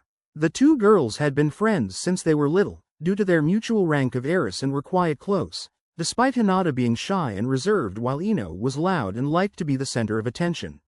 Okay girls, begin, Iruka declared. Ino made the first move while Hinata got in her stance. The blonde girl kicked at Hinata's leg, trying to unbalance her but Hinata simply shifted her stance, causing Ino to miss. Ino hadn't expected this so she lost her balance, allowing Hinata to strike forward and block a tenketsu in the other girl's arm. Ino growled, no longer able to move her right arm properly, but she still pressed on, keeping her struck arm in a guarding position while striking with her left in a flurry of punches. Hinata skillfully blocked or redirected each blow, and as soon as she saw an opening, she shot forward and landed 3 direct strikes, one to each of Ino's untouched limbs. The sudden stiffness in her arms and legs left Ino unable to move quickly enough to avoid the double palm thrust, which knocked her out of the ring. Winner. Hinata Hyuga. Well done to both of you. Iruka smiled. Now it's time for the boys' matches. Since we have an odd number of boys, Mizuki will spar with one of you and will let you advance if he thinks you did well enough. Hinata helped Ino to her feet and unblocked her tenketsu, before going over to Naruto to wish him luck. Naruto-kun, if you win the tournament, I'll treat you to ramen. Hinata said with a teasing grin, loving how Naruto's eyes lit up at the thought of his favorite food. You're on, Hinata-chan, Naruto declared as he stepped towards the ring with the other boys. The first round matches were fairly disappointing. Sasuke fought Shino and the bug user surrendered after seeing that Sasuke was more than skilled enough to win and Shino didn't want to be pointlessly injured. Kiba fought Sai and it was another quick match, since Sai barely tried to fight and allowed himself to be thrown from the ring without laying a hand on Kiba. Shikamaru fought Choji, but since both boys were good friends and Shikamaru knew Choji didn't have it in him to hurt a friend, the Nara boy surrendered, allowing Choji to move forward. Then there came the fight between Naruto and Mizuki. Mizuki could barely contain his smirk at the thought of, accidentally, giving the fox boy a good beating. And he'd been given the opportunity by one of the boy's own supporters, Iruka. Naruto glared at Mizuki, sensing the foul emotions welling up inside the silver-haired man. Hey, Iruka-sensei, we can't use ninjutsu or weapons in these spars, can we? He asked, formulating a plan. No, Naruto, this is taijutsu only. Iruka replied. In that case, can I fight in fox form? That is my real form as much as this one is, and in a fight, I might accidentally swap into it anyway. The teacher looked into Naruto's eyes. There was the hint of scheme there, but not a lie. Do you know how to fight in fox form? I don't want you getting hurt trying to fight in a form you're not used to. He can fight just fine, Kiba said, getting impatient for his next fight. He trained his fox form taijutsu with our Inuzuka dogs. My mom trained him herself. Oh, then that's okay then. Naruto, you may fight as a fox. Iruka smiled. Mizuki just scowled and rolled his eyes. It didn't matter which form he beat the kid in, actually, this was better. Now he could hurt the beast in the same form he had hurt others. Mizuki and Naruto stepped into the ring and Naruto transformed into his fox form and got into a stance like a wolf about to pounce with his teeth bared. Begin. Mizuki smirked and charged forward at speed that no academy student could match and threw a punch that could easily break the boy's jaw. Naruto ran forward, running beneath the punch and under Mizuki's legs. Once he was behind the man, Naruto quickly whipped his tails around, tripping Mizuki with one tail and smacking him into the ground with the other 8. Embarrassed and cringing at his now cracked ribs, Mizuki got back to his feet and actually examined Naruto closely. Unlike when he had transformed in the classroom, he was not the size of a small horse, but rather the size of a dog. The furious Chunin had to admit, Naruto was smart to pick a smaller, faster form that Mizuki would have a hard time to hit. Before Mizuki could attack again, he suddenly felt something warm on his ankle. Looking down, he saw the ends of one of Naruto's tails coming out of the ground and wrapping around his ankle. Oh crap, he cursed, but it was too late. With a might roar, Naruto swung his entire body, dragging Mizuki into the ground where his tail exited, through the tunnel he had dug and out the hole where the tail had entered, before releasing his hold at the apex of the throw, launching Mizuki into the trees at the edge of the training yard. Iruka and the students looked awestruck as they waited for Mizuki to pull himself from the tree he had struck. Once it was clear the man was conscious, Iruka smiled. Winner. Naruto Uzumaki. A well-fought battle. It wasn't quite the taijutsu fight I had hoped to see, but it showed intelligence. Good work. Naruto grinned and thanked Iruka before trotting over to stand with the other boys that won their first matches.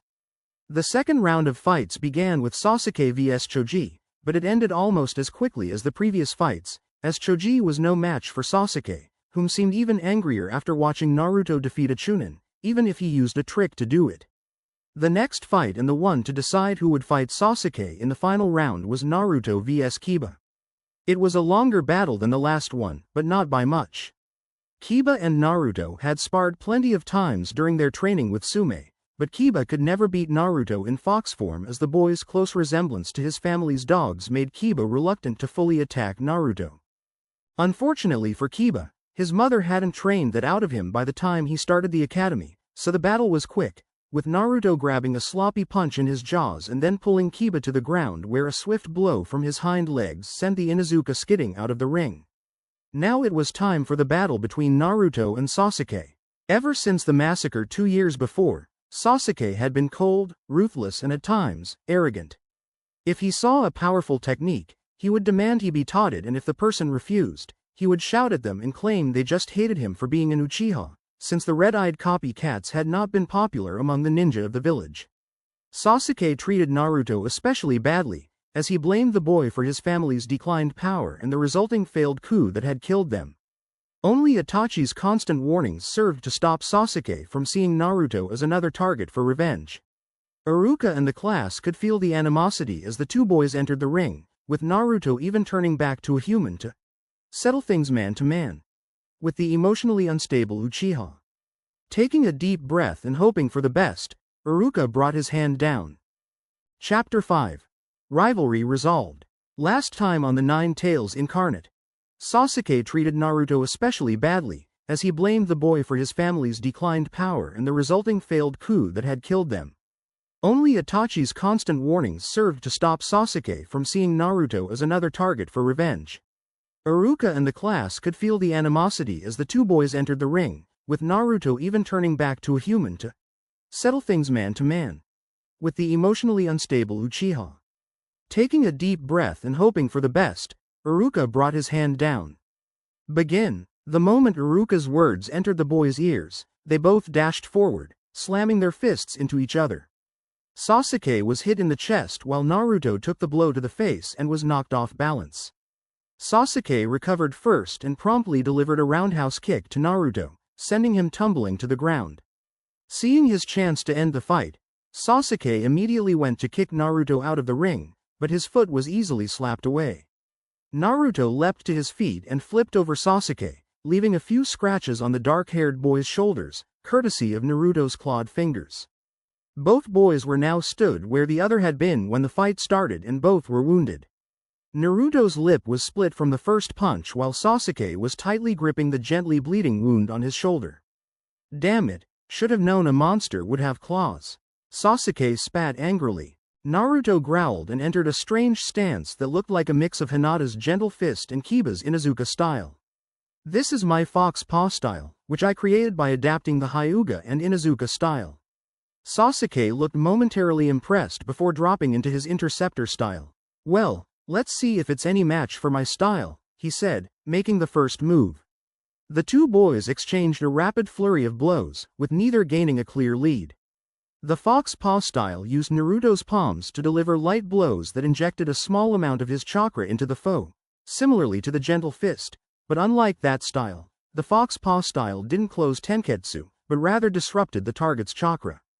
It was most effective against ninjutsu and genjutsu users, but in a taijutsu match with an inexperienced ninja, the disruption to their chakra would disorient them enough to leave openings that Naruto could exploit. The interceptor fist, however, was designed with the Sharingan in mind and was used to find the smallest weakness in the target's stance before exploiting it. Despite both styles being powerful, they were unsuited to the current battle, as Sasuke was not inexperienced enough for the chakra disruptions to disorient him, and without the Sharingan, Naruto's tiny openings could not be spotted by anyone below a Jonin. And so the exchange of blows continued for several minutes until Sasuke, growing frustrated, overextended a blow to Naruto's shoulder. Naruto rolled with the blow, allowing it to push him into a spin which added momentum to a double-palmed strike against Sasuke's side, which pushed him out of the ring.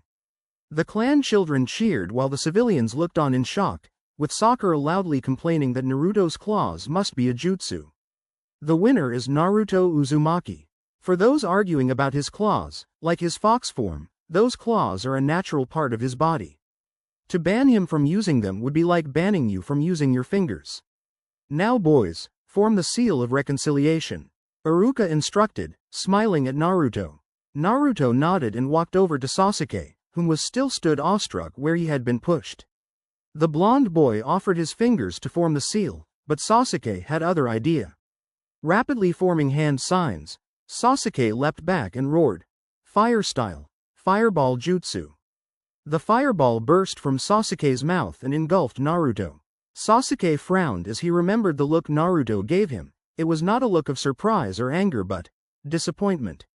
For a second, Sasuke felt ashamed, but that was cleared when Iruka shouted, "Sasuke, what have you done? This isn't over. I refuse to lose to a monster."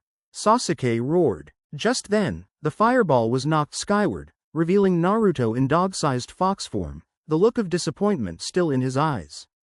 "Iruka-sensei, please allow us to continue this fight," Naruto asked evenly, not looking away from Sasuke's eyes. "No way. This is an Academy Taijutsu spar, not a deathmatch," Iruka yelled. Naruto gave Iruka a pleading look. "Please Iruka-sensei, if we don't do this now, these bad feelings will just fester. I won't use any killing blows, and even Sasuke kills me, it doesn't matter. I'm a tailed beast, I just reform." Iruka scowled and was about to argue when Mizuki, still wounded, put a hand on his shoulder. "Iruka, we should let them do this," he said, barely hiding his hope for Sasuke to kill the boy. If those feelings fester in Naruto like he said, he'll become like the Nine Tails again. Naruto bit back a growl at Mizuki's intentions. Even if the corrupt Chunin was helping him, it didn't make Naruto feel good knowing why he was helping him. Iruka on the other hand still looked reluctant, but he didn't move to stop Sasuke when the Uchiha moved in the another attack. Sasuke was wielding two kunai now and he proved adept at using them as he attacked Naruto like a whirlwind of blades. Naruto dodged backward and carefully weaved his tails around the other boy's swings before suddenly striking each of Sasuke's wrists with a small burst of chakra from the end of his tails, forcing Sasuke to drop his kunai. With himself outmatched in taijutsu and Naruto immune to genjutsu, Sasuke reverted back to his original plan of attack, which was to shoot fireballs. Unfortunately, Naruto was prepared for this and created his Blue Fox Flames, which absorbed Sasuke's jutsu. Sasuke scowled and prepared another fireball, but he was interrupted when the Blue Fox Flames changed shape. They all formed into small, ghost-shaped flames complete with small hands and cackling grins. "Foxfire style. Firefly spirits." Naruto roared before sending the fiery ghosts at Sasuke. The Uchiha was unable to dodge in time and the 9 blue projectiles shot through his body, doing no damage but burning away a large portion of Sasuke's molded chakra. "What the hell did you do to me?" Sasuke roared as he tried and failed to form more chakra. "My Firefly Spirit's jutsu is made with foxfire. Foxfire can't burn the physical world, but can burn the spiritual. I burned away your chakra while leaving some of my own in your system. You won't be able to form more until you either force my chakra out, or I remove it," Naruto said, turning back to his human form. Sasuke screamed and cursed as he desperately tried to expel Naruto's chakra, but nothing he did worked. Mizuki scowled and left to get his own wounds healed while Iruka and his students looked on with pity as Sasuke tried to get back in the fight. They all knew about the massacre, and while none but Hinata and Naruto knew the true reason for it, they all agreed that it had deeply scared Sasuke, whom was already emotionally unbalanced thanks to Fugaku's influence. "Sasuke, that is enough. I'll overlook your blatant attack this time, but I won't warn you again. Now come on, it's time to go inside," Iruka said, stepping forward to collect the Uchiha boy. Sasuke promptly ran away, not looking back as Naruto watched with sad eyes. Naruto could already tell by the spots on the ground that Sasuke was crying. With a deep breath, the fox made up his mind. It was time to end this pointless feud. Ignoring Iruka's shouts to return and Hinata's worried yells, Naruto raced off after Sasuke. Sasuke quickly noticed his follower and sped up, leading Naruto on a merry chase around the village. The chase led through the clan district, the market and even the outer training grounds before ending at the top of the Hokage monument. Sasuke had led Naruto here, knowing that he merely had to leap into the trees below the monument and he would be able to escape the infuriating blonde. "Sasuke, wait, don't jump," Naruto cried out, but Sasuke ignored him with a smirk and leapt from the edge of the third Hokage's stone head, ready to land in the trees below. Preparing for his landing, Sasuke began to channel chakra to his legs but suddenly froze. His chakra was still locked up by Naruto's technique. In his anger, Sasuke had forgotten that he couldn't mold chakra right now, and what chakra had been spared from Naruto's technique was just enough to stop him from being exhausted and nowhere near enough to safely survive this fall. Even if he pushed himself to the point of exhaustion, his legs would still be irreparably damaged. He'd live, but he'd never walk again. Time seemed to stop for the boy as he realized that, no matter what he did, all his ambitions and his ninja career would end here. His family would go unavenged and Shisui would go unpunished, and why?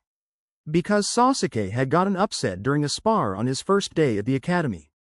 Maybe it's better to just let it end.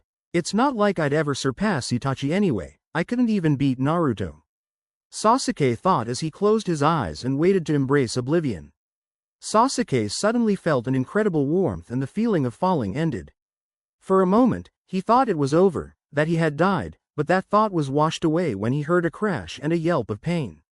Opening his eyes, Sasuke found himself at the base of the cliff, surrounded by broken branches. The boy wasn't bleeding and he felt no pain. He could even move his limbs just fine. But how had he survived? Sasuke got the answer when he realized he was wrapped in 9 golden fox tails, all connected to Naruto, whom was in his half-human, half-fox form. Naruto's white t-shirt was ripped to shreds and he was covered in cuts and welts that looked like the impact marks of sticks and branches. His legs were folded under him and were covered in ethereal white chakra. What happened? Sasuke yelled. Well, when your dumb butt jumped off a cliff, I had to save you. But I panicked and didn't use enough chakra in my legs or save any of my tails for me to land on, so I broke them. I'm just healing them up. I guess being a monster has its advantages. Naruto said with a weak smile, even with his face cut up by falling into the branches. Sasuke just stared at Naruto. This dopey blonde boy had just nearly killed himself to save him, someone who had viciously attacked him no more than an hour ago. Naruto was covered in cuts and bruises and had 2 broken legs, yet he still smiled at the one who had caused it, and all without a hint of anger or malice for Sasuke. Why? Why would you do that? If it had been the other way around, I'd have left you to die. Sasuke yelled, pulling himself from Naruto's tails and stalking over to the blonde. Naruto just chuckled, making Sasuke even more confused.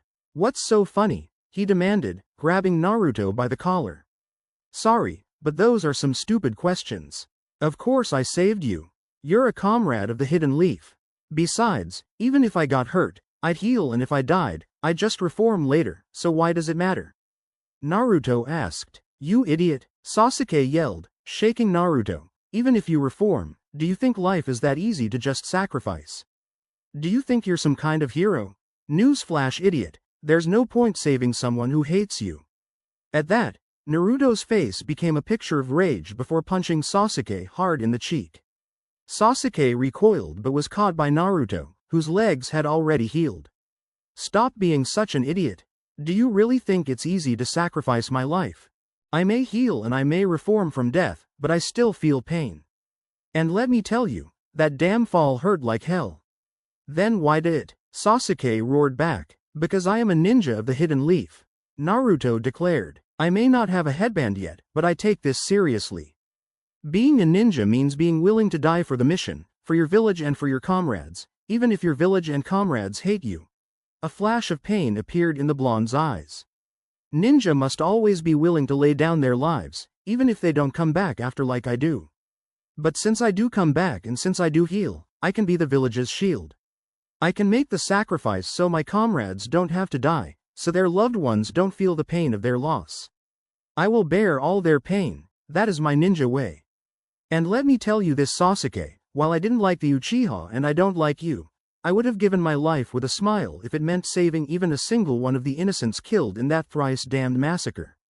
Now, for once in your life, stop being a stubborn ass and talk to me. I'm not as stupid as people think. I know people need to talk after suffering a lot of sadness, and I know you haven't talked to anyone. You've just hidden everything behind a facade of anger. Sasuke fell silent, watching with shocked eyes as Naruto panted, catching his breath and calming his rage. The wounds on Naruto's body were releasing steam as they rapidly healed, leaving his body in pristine condition. Despite what you've lost, Sasuke, you're still alive. You survived all that pain. Don't cause yourself more by denying your comrades. Tell me how you feel, and let me help you. The Uchiha felt a horrid feeling building in his eyes. It was not the awakening of his Sharingan, no, this was something much more shameful for an Uchiha. These were the hot tears of grief. After everything Sasuke had said and done to Naruto over the last 2 years since the massacre, and even before that, the dopey foxboy was still willing to listen to him and was outright demanding that Sasuke spill his true feelings. The look of genuine concern in Naruto's eyes pushed Sasuke too far, and finally, the dam of emotion that Sasuke had built finally caved in. I'm just so sick of it all. Sasuke cried, tears beginning to fall. I spent my whole life trying to earn my father's respect and be as good as Itachi. I even began to hate you because I thought following in my father's footsteps would make him proud of me, but in the end it didn't matter. Now he's dead and Itachi refuses to help avenge him. Mother refuses to help avenge him. I have to be alone because no one will follow my path with me. That's not true, Sasuke, Naruto said gently, letting Sasuke go. Itachi and your mom just don't want you to go down the same sad path that the other Uchiha did. The third Hokage told me once that vengeance is like a curse. Even if you fulfill your desire for revenge, it will just pass on to someone else. Sometimes all you can do is just let the pain go. Even if you don't get revenge, think of what you do have. Your brother and mother love you, and even the civilians praise you and give you everything you could want. Sasuke scoffed at that. Sure. The civilians may love me and think I'm going to single-handedly bring fame to the village, but the ninja despise me. They all think I'm just going to be another arrogant jutsu thief. Naruto began to laugh a bit, confusing the raven-haired boy. What's so funny about that? Well, for me it's the opposite. The ninja of the village love me and think I'm a hero waiting to happen while the civilians think I'm a monster just waiting to kill them all. Naruto laughed. Even Sasuke had to laugh at the irony. Here they were, 2 boys that were loved by one half of the village and hated by the other half. They were both praised for things they hadn't yet done and hated for crimes they never committed. TCH, look at us, the losers of the leaf. Hey, you got that right. But still, it's up to us to decide what we'll become. Whether we become heroes, monsters, jutsu thieves or something else entirely, it's our choice. But just because it is our choice, doesn't mean we have to make it alone. Naruto smiled, offering his hand to Sasuke. What do you say? Do you think we could be friends? Sasuke looked at the outstretched hand skeptically for a moment, before smiling. I guess I could agree to that. I've never really had a friend before, so you'll need to show me how it's done. He grinned as he took Naruto's hand. That is, if you're up to the challenge, Foxy. Hey, anytime, Broody. Naruto grinned. Since we're friends now, I want to show you a secret. Can you keep a secret? Sasuke nodded. Hey, if you promise not to tell anyone that you saw me cry, then I'll keep any secret you want. Naruto chuckled and directed Sasuke to follow him back to the top of the Hokage monument, though not before removing his chakra from Sasuke's system. Once they reached the top, Naruto put his hand on the top of the 4th Hokage's stone head and channeled some chakra. An intricate seal appeared for a moment before a large square piece of stone rose out of the statue head and moved aside, revealing a tunnel into the mountain. It's in here. This is my sanctuary. Only Hinata-chan, Old Man Hokage, Uncle Hiyashi and Auntie Sume have been in here. Naruto explained as he motioned for Sasuke to follow. This is a weird place. Sasuke commented as they walked down the dark hallway, using a ball of Naruto's foxfire to light the way. At the end of the hall was a strange wooden door, coated in seals and talismans. Naruto gently bit his thumb and wiped a bit of blood on the door, which then proceeded to vanish like it was never there. Following the blonde into the dimly lit chamber, Sasuke gasped at what he saw. The room held 2 strange trees, each with the trunk hollowed out and filled with resin which had hardened into golden amber. Inside each tree, sealed within the amber, was a human being. One was a red-haired woman and the other was a blonde man that looked eerily like Naruto. Well, Sasuke, let me introduce you to Minato Namikaze and Kushina Uzumaki, my parents. Chapter 6. The new Sasuke Uchiha. Last time on the Nine Tails Incarnate. The room held 2 strange trees, each with the trunk hollowed out and filled with resin which had hardened into golden amber. Inside each tree, sealed within the amber, was a human being. One was a red-haired woman and the other was a blonde man that looked eerily like Naruto. Well, Sasuke, let me introduce you to Minato Namikaze and Kushina Uzumaki, my parents. Sasuke didn't know whether to stare at the two crystallized humans or their tailed beast son. The boy didn't know how to react to friends in normal situations, so how the hell was he supposed to react to something crazy like this? Then suddenly, the names Naruto had said clicked in his head. Wait, Minato Namikaze and Kushina Uzumaki? Those are their names? Sasuke asked. Naruto nodded. Yep, my dad is the 4th Hokage, but that's a super SSS rank secret, so don't tell anyone. And my mom used to be an amazing kunoichi with a really cool bloodline ability. She could make chains from her chakra. I've been hoping I'd get that power too, but it hasn't shown up yet. I can't believe it, you're the kid of the 4th Hokage and my mom's old teammate. Sasuke muttered, now officially dumbstruck. If he hadn't already been through an emotional rollercoaster that day, the Uchiha doubted he would have believed this was real. Oh yeah, Auntie Hikari said that she used to be on a team with my mom and your mom. They were supposed to be one of the only all-kunoichi teams in the Leaf Village. Naruto grinned as he wagged his foxtails. Sasuke smiled. Hey, my mother is always telling me stories about how crazy Kushina used to be. I know I can't tell anyone about your dad, but can I at least tell mom about Kushina? It would make a good peace offering when I go to apologize to her. My mom is known to the council already, so I think that'll be okay. What do you need to apologize to your mom for? Naruto asked. Pretty much the whole last 2 years. Mom and Itachi were mourning too, yet I acted like a brat to them. I also made an ass of myself to the council more than once, so I'll need to apologize to them too. Though I bet the civilians will just say that I did nothing wrong. Sasuke muttered, feeling suddenly bitter about the civilians of the council. He had started feeling it after Naruto told him how they treated him. Is this feeling empathy for a friend? He thought. Well, I've got to report to the council this afternoon anyway to let them know how my first day went. They always want to know everything about my life, with me being a precious treasure, or a wild beast, depending on who you ask. But you can come with me if you want, Naruto offered. Sasuke nodded. With everything that happened, classes must be over by now. Do you want to head straight to the council? Naruto grinned mischievously. Yeah, and I have an idea for welcoming the council to the chamber. And you're gonna help me. The dark-haired boy paled at this. Why do I get the feeling that I've just walked into a dangerous situation? Naruto just kept laughing as he led Sasuke out of his parents' stasis chamber. The two boys ran to the Hokage Tower, making sure that no one saw them as they snuck in and up to the council chamber. As expected, it was empty since there was still a good few minutes before the council was due to gather. Perfect. Hey Sasuke, I'm gonna teach you something really cool. Trap storage seals. Trap storage seals? You didn't show anything like this in the assessment, Sasuke said, tilting his head quizzically. Well, a ninja has to keep some secrets. Plus, when I use them for pranks, I can deny any knowledge of it. Anyway, they're pretty simple. Just paint the seal onto a surface, place what you want to seal in it on top and then add chakra. Then when you form the release hand sign, the seal will release the item it stored.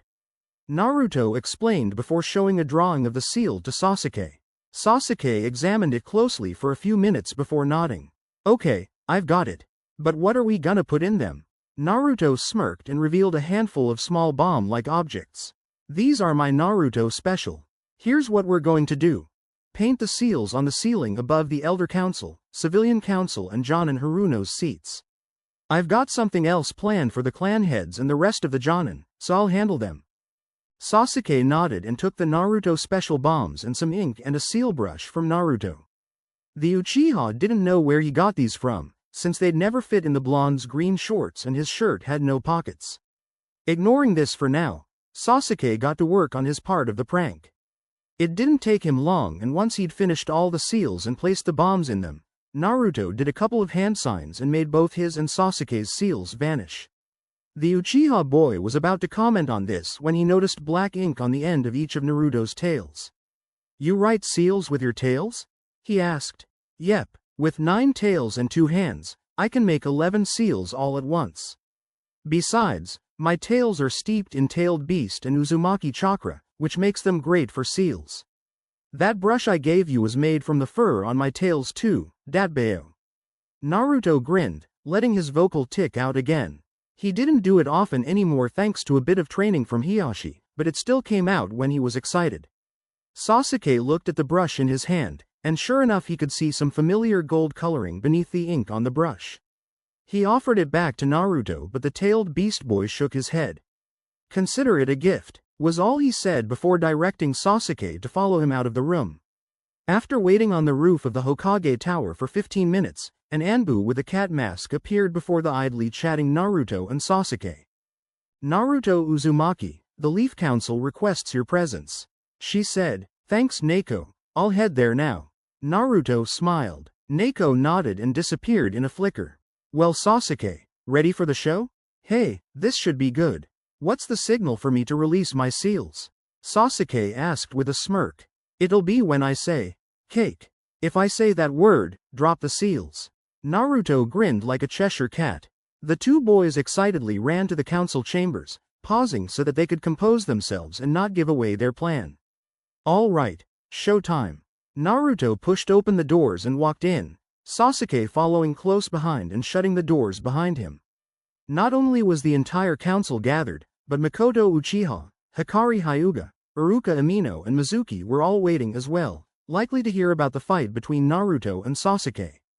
"Hey everybody, how you doing?" Naruto said cheerfully while Sasuke gave a polite bow to the council. "Ah, Naruto-kun, it's good to see you and Sasuke-kun in good condition. When I heard about your little spat, I was a bit worried," Hiruzen said with a grandfatherly smile. "Ehehe, no need to worry Gramps. We're both just fine. Our first day at the academy was a piece of cake." The moment the words left his mouth, Sasuke formed a silent seal behind his back, releasing the seals above the elders, civilians and Haruno. The seals appeared before dropping the Naruto special bombs on the heads of their victims. Each one suddenly transformed into a fully iced layer cake, which splattered onto the heads of the council. Outraged yells followed this as the clan heads, Hokage and Jonin suppressed their laughter. "Oh Naruto," Hikari muttered, trying to keep her own laughs in. "You damned brat, have you no respect for those above you?"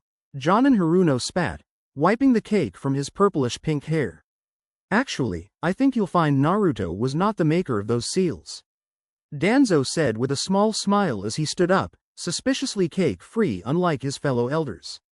He revealed the bomb in his hand, which he had caught before it touched him, and then with skill gained through decades of training and experience, he flicked the bomb directly at Sasuke. Sasuke yelped as the bomb exploded in his face, covering him in cake. Naruto, Makoto and Itachi all openly laughed while the Jonin and clan heads had to try even harder to hide their mirth. "Okay, I guess I deserved that." Sasuke frowned, as he pulled cake from his eyes. "Indeed you did. I must say, I never expected you to help with one of Naruto's pranks." The Hokage smiled. "Well, it is the nature of a leaf ninja to help their friends, right?" Sasuke said with a faint blush under his mask of cake. Itachi beamed at his little brother and Makoto looked ready to cry from happiness. Even without Sasuke saying more, they knew what this meant. After 2 years of misery, they finally had their Sasuke back.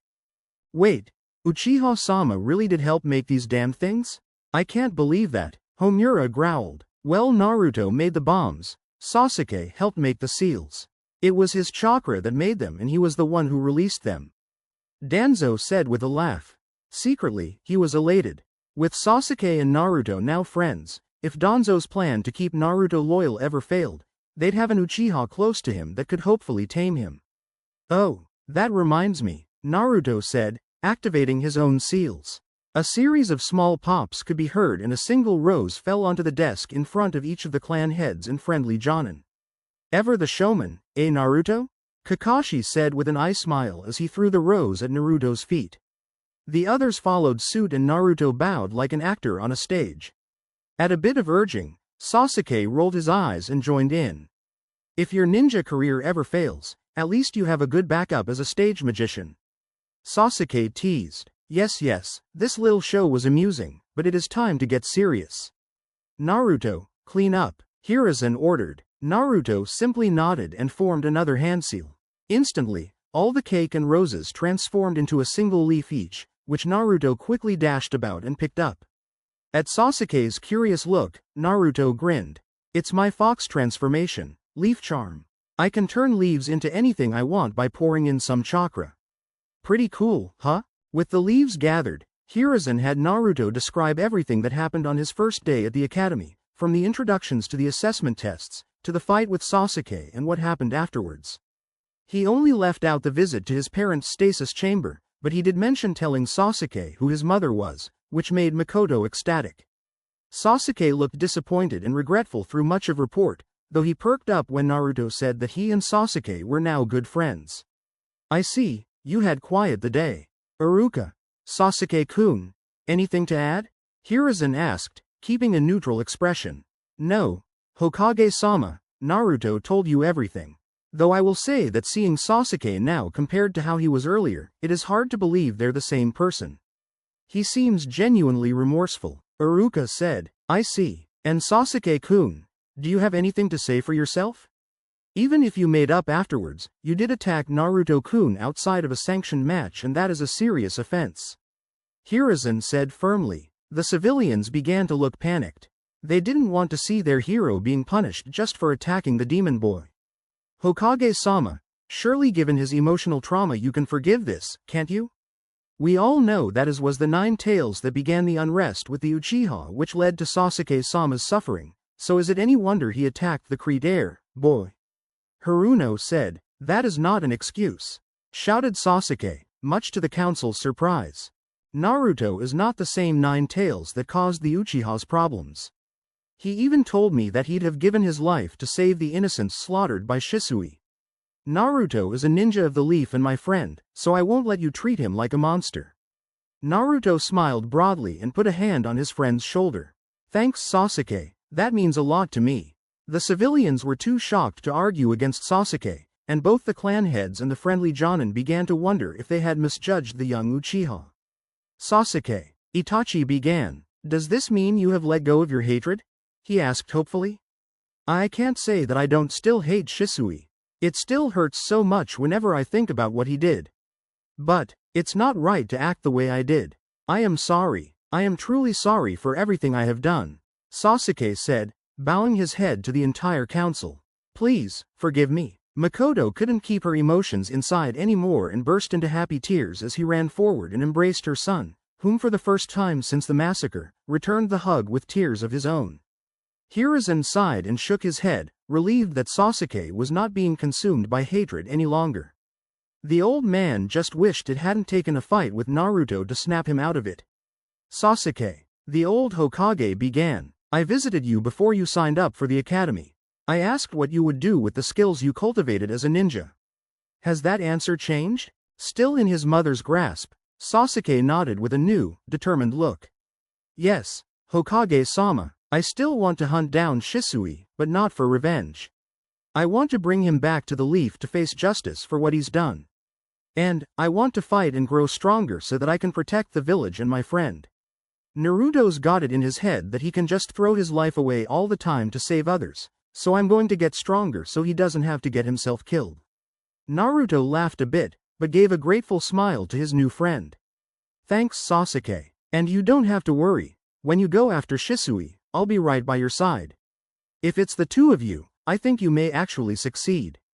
Itachi said, imagining how powerful the two would be. Madara Uchiha was immensely powerful when he used the 9 tails as a tool. Imagine how great the two of you will be fighting as friends instead of as a master and his slave. That thought made them both grin. The idea of being stronger than one of the legends of the leaf was an amazing one indeed. Well, considering everything that has happened, I think I will leave Sasuke's punishment to Iruka and his mother. The attack may have been a serious offense, but since it led to a good outcome, I will forgive it this time. Hiruzen declared, effectively silencing any and all arguments that may have been forming. Iruka, with Mizuki trailing behind, approached Sasuke with a small smile. Normally, you'd be in detention until you made genin for this stunt, but like I said earlier, I will let you off with a warning. Study hard and be a good student Sasuke, and you too Naruto. I'm going to be expecting a lot from you.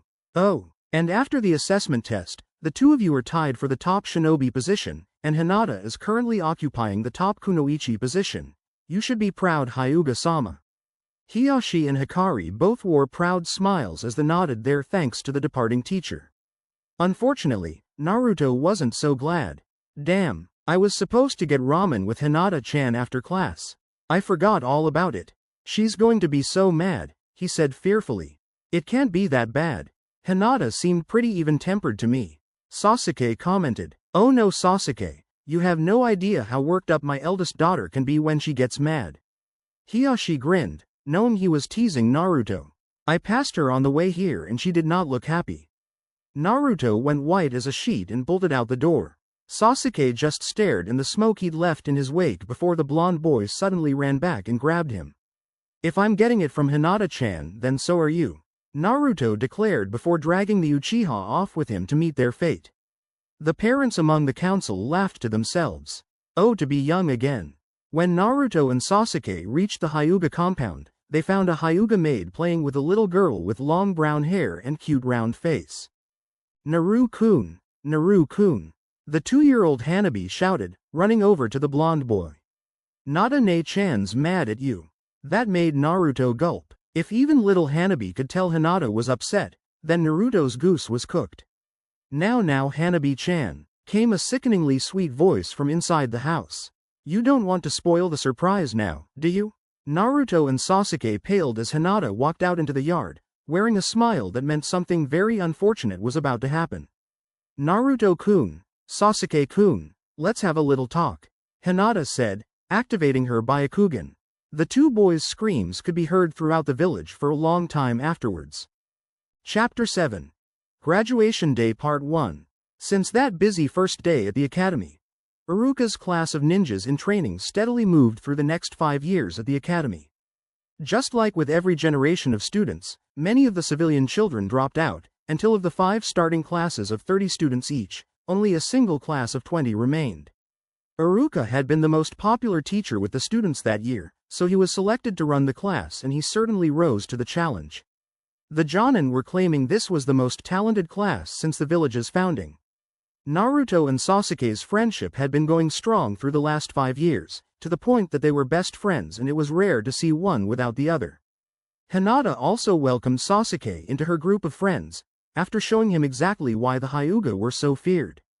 To Sasuke's surprise, he actually found it easier to get along with the other students and had fully integrated with Naruto and Hinata's friends among the clan children. He liked Hinata for not crowding him and acting like a fangirl. He reluctantly had fun with Naruto's pranks and on top of it all, he had an eager sparring partner in Kiba. Shikamaru, Shoji and Shino all got along with the boy as well, with Shino being the one who spent the most time with Sasuke other than Naruto, but the Nara and Akamichi boys preferred the sometimes lazy and sometimes gluttonous Naruto. The girls of the class, sans Hinata, had eventually divided into 2 fan clubs for Naruto and Sasuke, with Sakura and the civilian kids making up Sasuke's fan club and the children of ninja making up the Naruto fan club. Ino had started off in the Sasuke fan club, but had quit her antics after Naruto told her that Sasuke only liked strong and serious kunoichi. Training-wise, things hadn't changed much from the assessment on the first day, at least in terms of the rankings. Naruto and Sasuke were still tied for the top spot among the boys, with Kiba trailing behind. 2 strong rivals had motivated him to up his academic studies, while Hinata had never wavered from her top spot among the girls. Though Ino and Sakura gave it their best to pass her, leading them to be tied for second place. It hadn't been easy maintaining the top spot for Naruto, whom was constantly sabotaged by Mizuki and a few of the teachers from the special classes which had been paid off by fear-mongering civilians. Still, he had persevered and with Hisashi Hyuga helping to tutor the boy, Naruto had even kept high marks in the written parts of the various tests. Finally, after all that training, the day they were waiting for finally came, graduation day. Naruto awoke bright and early and threw on his ninja garb. A mesh shirt under a black jacket with the Uzumaki swirl emblazoned in orange on the back, along with a pair of Jonin-style blue pants. Naruto had originally wanted an orange jacket and pants, but he had been overruled. Grabbing his weapon pouches from his dresser, he'd stopped sharing a room with Hinata when he turned 5. He headed out the door to get breakfast before the academy. Naru-kun, Hanabi greeted as Naruto entered the dining hall. The now 7-year-old Hanabi had grown a fair bit taller and now wore black training garb. G-morning Hanabi-chan, you still itching to start the academy? Naruto grinned as he sat beside the young Hyuga. You bet, father finally convinced the elders to let me go. I'll start as soon as your class graduates. Hanabi smiled. At that moment, the door slid open again, revealing Hinata. Now 12 years old, Hinata had started developing, much to her embarrassment, so she hid her figure beneath a cream-colored and fur-lined jacket. She also wore the same kind of blue pants as Naruto, though they were darker and a little shorter. Good morning Naruto-kun, Hanabi-chan. She greeted. Mother and father apologize, but they won't be joining us for breakfast. Apparently they are still in talks with the elders. Naruto scowled. He knew what these talks were about. Ever since Hanabi had been revealed as a prodigy in the Gentle Fist, many elders had tried bullying Hinata into giving up her title as heiress so the stronger daughter might lead the clan. Of course, with Naruto backing her up and the other clans backing him, the clan elders could do nothing to force the issue, though they still made it their life's mission to interfere with everything. And in truth, Hinata was stronger than Hanabi by a large margin, but their spars always ended in draws due to her reluctance to hurt her little sister. Forget those old geezers. We need to get ready for the graduation exam. But as soon as we're genin, I'm leaving itching powder in their laundry again. Naruto declared, earning giggles from the girls and some snickering from the branch members whom were also having their breakfast. Naruto and Hinata finished their food and with a goodbye to Hanabi, raced for the academy. As usual, Naruto took on his fox form and had Hinata ride on his back so they'd be there quicker. In the last 5 years, Naruto's full-sized fox form had grown and was now as big as a 2-story house, so he had to use his smaller forms when running about the village. When they arrived, they found Sasuke and Shino waiting for them in silence. After exchanging the usual pleasantries, they headed into the class and waited for everyone to gather. At 9 a.m. exactly, Iruka walked in and started the class. Okay students, this is officially your last day as members of my class. Some of you will pass on to the genin rank while others will need to join next year's group to get another chance at it. I hope you've been practicing. Iruka smiled. The first part was a written test, which Mizuki handed out. In the past, Mizuki had tried casting a genjutsu or transformation on Naruto's tests so that he would misread the questions and give wrong answers, but Naruto was immune to genjutsu and he could always feel the chakra in the transformations and dispelled them. But this time, Mizuki thought he'd finally get the boy. He had gone to the Shinobi archives and asked for a copy of a previous year's Jonin Rin test under the guise that he was going to study it for his own eventual promotion. And of course, that Jonin test would now be given to Naruto. The fox boy could feel Mizuki's intentions as he handed Naruto the paper, and it took less than a second for him to figure out that he'd never pass this test honestly. Now if only he had some stealth skills like some kind of ninja. Naruto snorted to himself. Fox ninja art. Familiar clone, he whispered. He felt one of his tails slip away from his being and form itself into a small golden fox with a single tail. Waiting for an opening, the fox dashed out the door. It headed to the Shinobi archives and found the answer key to the test and began reading it. Unlike a normal clone, which was illusory or a shadow clone that needed to be dispersed to pass on its knowledge, his familiar clone kept a telepathic link with the original. The downside to the jutsu was only being able to make one clone for each tail he had, and since he had to maintain at least one tail to keep himself alive, Naruto could only make 8 of these clones. Now all that remained was to put on a show of struggling, to make sure Mizuki didn't notice anything fishy. Formulating a special plan to further embarrass the Chunin, Naruto made another clone and sent it off on its own mission. Once the test was over, the familiar clones slipped back in and merged with Naruto again. Mizuki collected the papers and left Naruto's on top so that Iruka would fail him first. Unfortunately, it wouldn't go as planned. Wait a moment, Mizuki, I think you gave Naruto the wrong test. This is way too high level for even the average Chunin. Iruka commented, but wait a second, these answers look. Naruto, how do you know some of this stuff? Oh, you know Iruka-sensei. Naruto gave a grin at Mizuki. I like to hang around the Shinobi archives. I guess Mizuki just wanted to test if I'd been learning anything there. Here's my real test, Naruto said, producing the correct test from under his desk with all the answers filled in. His second clone had stolen it from the teacher's lounge and rapidly filled it out while he worked on the Jonin test. Mizuki scowled as Iruka took the real test and graded it. Good job, 98 PTS. I'll also see about grading the extra paper during the break. Maybe you'll get some extra credit. The scarred teacher smiled. That really pissed Mizuki off, but he just sat back and waited. There were more tests to come and more ways for Naruto to fail. After a few minutes of grading, Iruka was a master at this. Their sensei announced the scores. Sasuke had beaten Naruto with 99 PTS, Sakura had gotten a perfect score of 100 PTS, Hinata had gotten 99 PTS, Kiba had managed to sneak in a pass with 56 PTS, Shino scored 98 PTS like Naruto, Shikamaru had gotten 74 PTS, without actually trying. Choji managed 67 PTS, Ino was able to reach 91 PTS, and lastly Sai got the minimum 51 PTS he needed to pass. Sai had been ordered by Danzo to become dead last so that he would be placed on a team with the Rookie of the Year, which would almost certainly be Naruto or Sasuke. With the test scores read out, everyone prepared for the Bukajutsu test, with many students hoping to make up for their failed written tests with good scores here. After the Nine Tails attack, the Leaf Council had ordered an expansion in many academy courses to better prepare them for future incidents, and one of those was the upgraded Bukajutsu course. Every student was required to learn Shurikenjutsu and at least one other weapon style of their choice. This made the weapons test a bit hard to grade, but thankfully, the weapon tutors had all been given the day off for the test. First came the Shurikenjutsu test. Simply hit as many of the 8 kill spots on the mannequin as you can. Of the 10 most talented hopefuls, the lowest score was Kiba with 4/8 shuriken hits and 6/8 kunai hits. Sai matched him and everyone else was able to get at least 6 hits with each weapon. Sasuke, Hinata and Naruto all got perfect scores thanks to their skilled eyes and their practice. Next was the specialized weapon test. To pass, the student's tutor must rank their skill to be at least low genin level. Sai was first and reached low genin level with the Tonto from an Anbu tutor. Then came Shikamaru, whom used trench knives to low genin level, much to the annoyance of his tutor, Asuma Sarutobi, whom knew he could do better.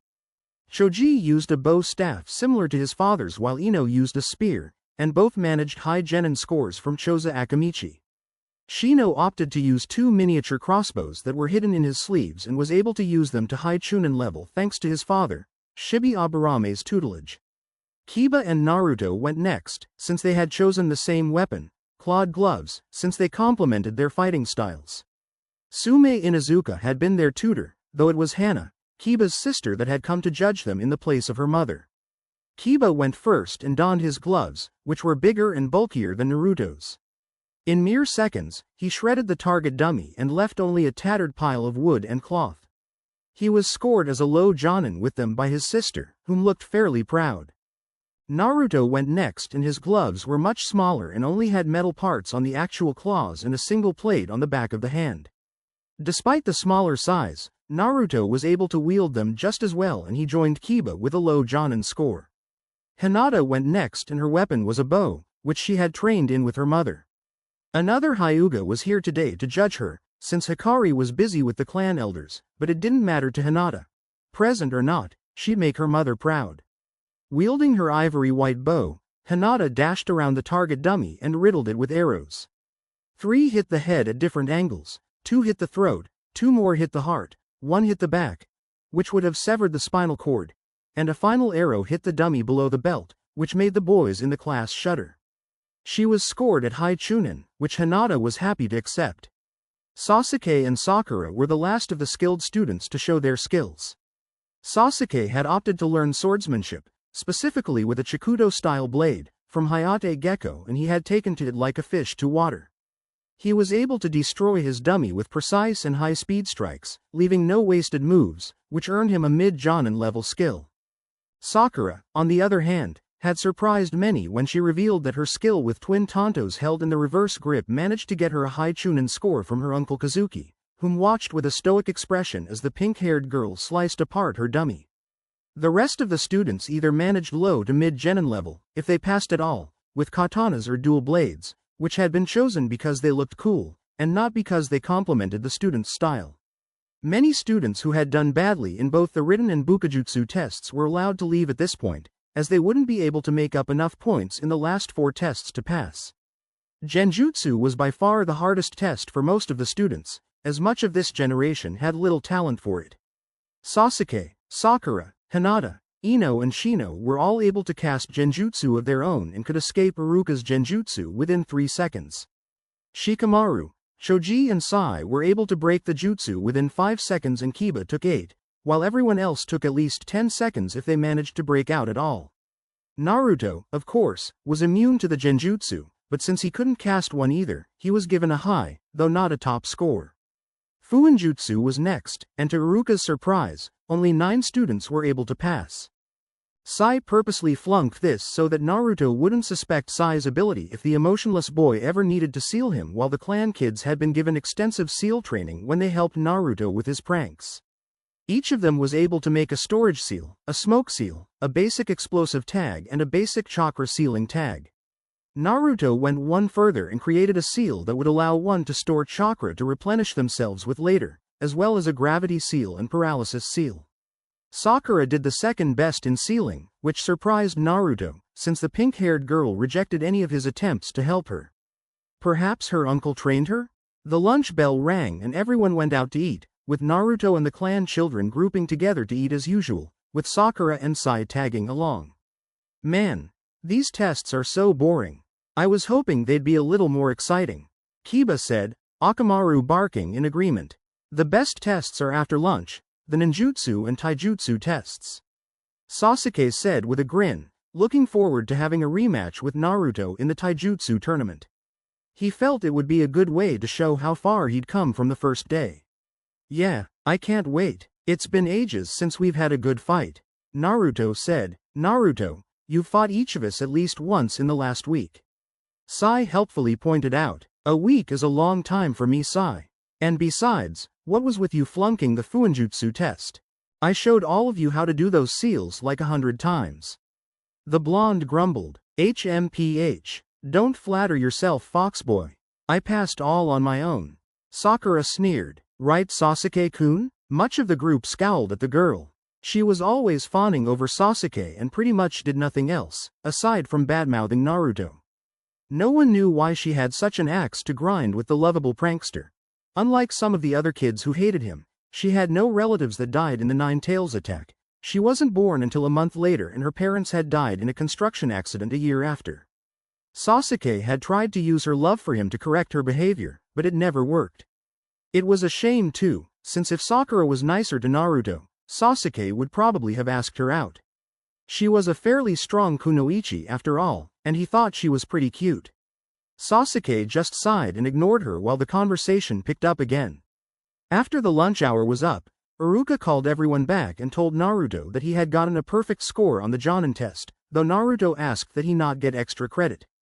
He didn't need it and it would be unfair to his friends, plus it pissed of Mizuki. The next test will be the ninjutsu test. We're having it outside since I bet a few of you will go overboard like in the last assessment. Iruka said, giving pointed looks to Sasuke and Kiba, who had nearly burnt down the building and had blown a hole in the wall respectively. Everyone eagerly ran to the training yard and quickly showed off the 3 academy jutsus, substitution, clone and transformation. Naruto's test was a little different, but that was simply because he had too much chakra to use the normal clone and transformation, so he instead used his familiar clones and his fox ninja art.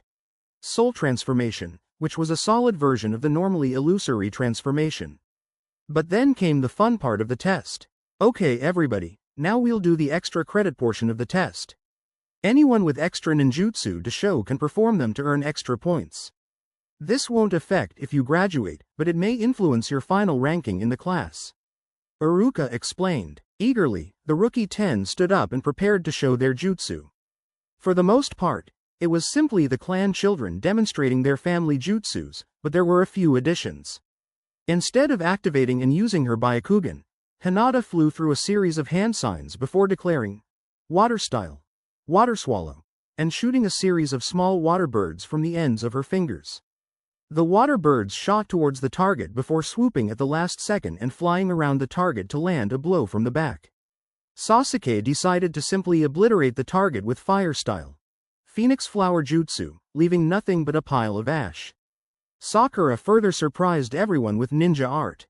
Scattered Sakura, which took cherry blossom petals that Sakura threw and turned them into razor blades. The jutsu shredding the dummy as effectively as Naruto and Kiba's claws had.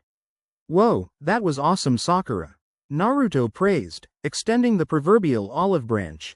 HMPH, beat that, you monster. Sakura sneered as she went back to fawning over Sasuke. Naruto huffed and stepped forward. He thought for a moment before smirking. Well, she did tell me to beat her, he thought. Naruto changed into his fox form and flared his chakra, startling the class and putting both Iruka and Mizuki on guard. Let me show you what a tailed beast can really do, he roared, before gathering his chakra at the tip of each of his tails. Miniature tailed beast bombs began to form on the end of each one, which further scared the onlookers, but Naruto simply smirked. Tailed beast art. 9 tails Gatling, he roared.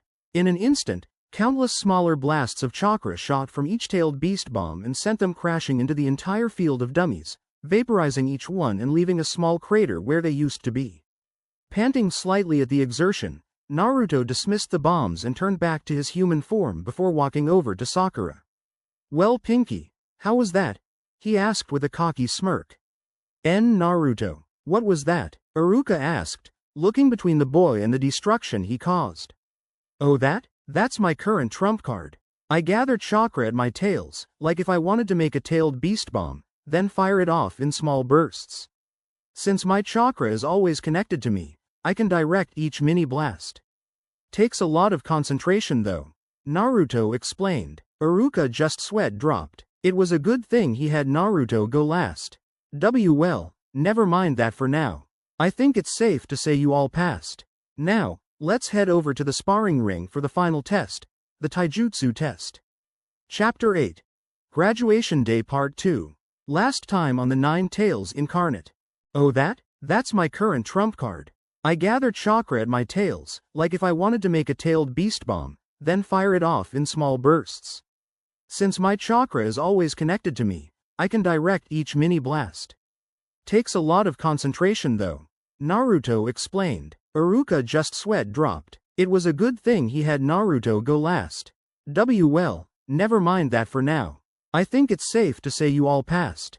Now, let's head over to the sparring ring for the final test, the taijutsu test. It had finally come, the taijutsu tournament for the graduating class. Unlike the tournaments for the first couple of years at the academy, this one would be a mixed-gender tournament, so boys and girls would be fighting each other. Not that anyone cared, they'd been sparring with each other for the last 3 years, and even longer for those who were friends outside the academy like the Rookie 10. The first round was, for lack of a better word, lackluster. There were 20 students in the graduating class and with half of them being the Rookie 10, it was a landslide. Even Sai, who should have thrown his fight, couldn't bring himself to lose to the pathetic showing of the civilian he'd been matched with. It wasn't until the second round that things got interesting. The first match was between Sasuke and Ino. The Yamanaka girl, eager to prove her strength to her crush, fought hard with a style based around strong kicks and using her long hair to blind Sasuke. The Uchiha was fairly impressed and even got a few bruises from Ino's surprisingly hard legs, but in the end, Sasuke's superior skill shone through and he winded Ino with a gut punch before roundhouse kicking her out of the ring, winning him the match. Once the fight was done, Sasuke smiled at Ino. That was a good match, Ino-chan. You've gotten stronger, he said politely, making Ino blush and Sakura fume. The second match was Kiba vs Shino.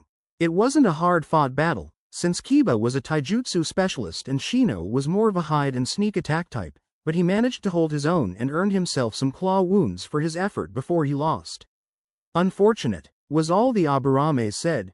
The third match was Hinata vs Choji and was like watching a dainty princess take down a raging bull. Choji threw his whole body into every one of his heavy punches and kicks, but Hinata danced through the blows and gently struck various points on Choji's body, draining his stamina before delivering a single palm thrust to knock him out of the ring. It took a few moments before Choji recovered enough to know he'd lost, but when he did he congratulated Hinata and took his loss well. The fourth match was Sakura vs Sai and it wasn't really much of a fight. Sai still needed to hang back to be named dead last and Sakura displayed a shocking amount of skill, especially considering she had never been great at taijutsu. Sai meekly defended a few blows and threw a couple of token punches before allowing himself to be knocked out of the ring. He did make one crucial mistake though. He rolled with the final blow just enough to negate most of the force of Sakura's punch. Normally it wouldn't have mattered, but Naruto, Sasuke and Hinata were known for having sharp eyes, and they all noticed and were giving the pale boy suspicious looks. The final match of the second round was Naruto vs Shikamaru, and the lazy boy was considering the pros and cons of surrendering. It's not like he hadn't already passed with the scores he'd gotten on the other tests, so did it really matter? Naruto sensed Shikamaru's intentions and gave him a foxy grin. Damn troublesome blonde. Pulling faces like that makes it really hard to let him down, oh well. The Nara thought before stepping into the ring. Shikamaru's fighting style had been shaped around boxing, since it complementing the trench knives he used, but it was not a good match against Naruto, whom was less direct in his blows and relied on trickery. Naruto opted to use his fox paw style, which he had refined in the last 5 years to even more closely resemble the Hyuga gentle fist. The main difference now was that Naruto relied a bit more on force, since he didn't have the pinpoint accuracy of the Byakugan. Shikamaru lasted a good 5 minutes, which surprised even himself, but in the end he was left too numb from Naruto's chakra-infused palm strikes. As soon as Naruto had struck his arms again and left them too numb to move, Shikamaru surrendered. Fighting Naruto might not have been as painful as fighting the other skilled students, but it was still uncomfortable. Well done to all of you, Iruka said, clapping as the 5 round 2 winners stood before him. Now, since there are 5 winners, one of you will be paired with Mizuki in round 3. If the one who faces Mizuki wins, then we'll have 3 people in round 4, so I'll fight the extra. Then the winners will fight in the finals. Do we have a volunteer to fight Mizuki? Naruto smirked, but Sasuke beat him to it. I'll do it. I want to test my skill against a Chunin, he said simply, hiding his real intentions. Sasuke was a sharp young man and he didn't miss what Mizuki had tried to pull in the written test. This would be his chance to have a little fun with the fool. Okay then, Sasuke will face Mizuki, Naruto will face Sakura and Hinata will face Kiba. Sasuke and Mizuki will go first, Iruka declared. Mizuki smiled as he entered the ring. He planned to throw the fight, since he knew Naruto would beat Sakura and would be forced to either fight Sasuke or Hinata, which Mizuki thought would distress the boy. Oh, how surprised he would be in the coming minutes. As soon as Iruka began the match, Sasuke dashed forward and kicked Mizuki hard in the balls. The Chunin went bright red as he fell to the floor gasping, before being kicked in the face, then gut punched and finally picked up and thrown out of the ring like a trash bag. Iruka and those outside Naruto's circle of friends looked horrified at the Uchiha's brutality, while those who liked Naruto laughed and applauded. Well, that was disappointing. I expected more from a Chunin. He wasn't even half as good as Naruto and Kiba, Sasuke said, rubbing salt in the wound. Iruka just sighed and propped Mizuki against a tree. There was no permanent damage, so he decided to just leave his fellow teacher to wake up on his own. Next, Naruto vs Sakura, Iruka called. The blonde and pinkette stepped into the ring, wearing matching smirks. Ready to lose, you monster? Sakura taunted. Huh, I'm not even going to need my fox taijutsu here. I'll fight you with the academy style. Naruto shot back, taking the familiar stance of the basic academy style. Most of the students, including Sakura, had either abandoned or altered the academy style into something that suited them better, since anyone with 5 minutes of experience could destroy the academy style. Losing to it as a genin hopeful would be very embarrassing. The fight began as Sakura leapt at Naruto with a high kick. Naruto blocked it and delivered a couple of basic jabs to Sakura's torso, but she shook them off. She was very resilient for a 12-year-old girl, even a ninja won. Naruto smirked as Sakura charged him again, using a high-speed flurry of punches to try and overwhelm Naruto. Sakura's fighting style was designed to knock out the opponent as quickly as possible with heavy strikes to their vital areas, but the academy style was designed to teach ninja in training how to protect those areas, and combined with Naruto's natural hardiness, Sakura couldn't break through. Damn it! How are you so tough? She yelled, nursing her bruised knuckles. I train my body by fighting multiple tough opponents at once. I've been getting the crap kicked out of me by Hinata, Sasuke and Kiba since we started training. Compared to those 3, Your attacks might as well be a gentle breeze. Naruto smirked. Sakura saw red. How dare this filthy monster look down on a human like her? She'd make him pay for that. I'm going to kick the crap out of you. She roared, leaping high in the air to deliver a dropkick to the top of Naruto's head. You can try, Naruto replied, taking the blow without blocking, dodging or even reacting. But it won't be today. Sakura looked stunned that Naruto took her attack, and it left her open to a counter-attack. Naruto gave her a quick jab to the thigh, then a follow-up kick to the top of her right arm before delivering a roundhouse kick to the head, knocking her out of the ring. Sakura fell to the ground stunned. She hadn't just lost to the monster, or to the academy style. She had also lost to the very first combo that every student learned and forgot as they advanced. Winner. Naruto Uzumaki, Iruka declared, making Naruto's friends cheer as he gave a little bow. He went to help Sakura up, but she looked away from him, her eyes hidden by her hair but tears clearly seen running down her cheeks before heading over to stand by herself. I get that she doesn't like me, but crying over a loss like that is weird. And what's with those weird feelings? Doesn't feel like any hatred I've felt before, Naruto thought as he went to watch the match between Hinata and Kiba. Sasuke had also noticed Sakura's strange behavior and felt a twinge in his chest. He wanted to go over and comfort her and he knew it would likely make her happy, but his pride and friendship with the Nine Tails stopped him. Sasuke couldn't bring himself to extend kindness to those that hurt Naruto, especially those that had no real reason to hate him. Ignoring the pink-haired girl, everyone turned to watch the Hyuga Eris fight and ultimately defeat the dog user. Kiba's style was very similar to Naruto's fox form fighting style and Hinata had practically spent her whole life sparring with the Gold Fox, so Kiba wasn't too difficult for her. Still, she was gracious in victory and Kiba took the loss well, though he swore he'd beat her next time. Then it came time for round 4, and Naruto volunteered to fight Iruka, since he didn't want to risk fighting both of his best friends on the same day. Iruka stood across from Naruto and couldn't contain his proud smile. The boy had really grown on him, and had even bowed to Iruka and apologized on the behalf of his predecessor for killing Iruka's parents. After that, Iruka began to see Naruto as like a little brother and regularly joined him for ramen at Ichiraku's. Naruto also saw Iruka as one of his older brothers, along with Itachi and Kakashi. Okay Naruto, which style are you going to fight me with? I know that the fox paw isn't your only one. Iruka smiled. Naruto grinned. Hey, should have known I can't sneak anything past you Iruka-sensei. The truth is, I have 3 styles. Fox paw is meant for more defensive combat and to defeat enemies with minimal harm. But my fox claw style is based on the Inuzuka style and is much more aggressive. Think you can handle it? The boy asked with a teasing smirk. The scarred teacher nodded and entered a Chunin combat stance. Come at me. Naruto didn't need to be asked twice as he dropped into a copy of the Inuzuka-style stance and attacked with a series of rapid slashes. Iruka back-stepped to avoid the swinging claws before sidestepping around the advancing boy and aiming a chop to the back of his neck. Naruto flipped and kicked at Iruka's hand, cutting it with the claws on his toes.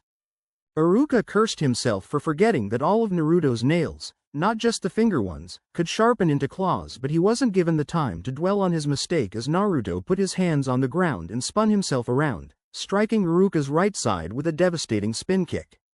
Iruka took the first couple of blows, but when Naruto started to slow down, he suddenly grabbed the boy's ankle and lifted him into the air. Naruto squirmed in the air for a moment, weighing his options before deciding to swing himself at Iruka, slashing at his chest, cutting through his vest and just barely scraping the skin beneath it. The sting of the light cuts made Iruka flinch and loosen his grip, allowing Naruto to strike the man's fingers with his free foot, forcing him to drop the boy. Iruka recovered and kicked Naruto hard before he hit the ground, sending him flying. Naruto would have flown out of the ring, but he managed to dig his claws into the ground at the last minute, leaving him doing an awkward handstand at the edge of the field. Nice try Iruka-sensei, but I'm not done yet, Naruto shouted, before leaping to his feet and running at his teacher on all fours like a fox. He went to slide between Iruka's legs to strike him from behind, but his sensei was prepared for this and slammed his palm down on Naruto's side as he slid below him. Naruto cried out, but kicked himself back to his feet and swung at Iruka with his right hand. Iruka easily dodged back, but Naruto went with the blow for a moment before bending his arm and hurtling himself backward into Iruka with his elbow.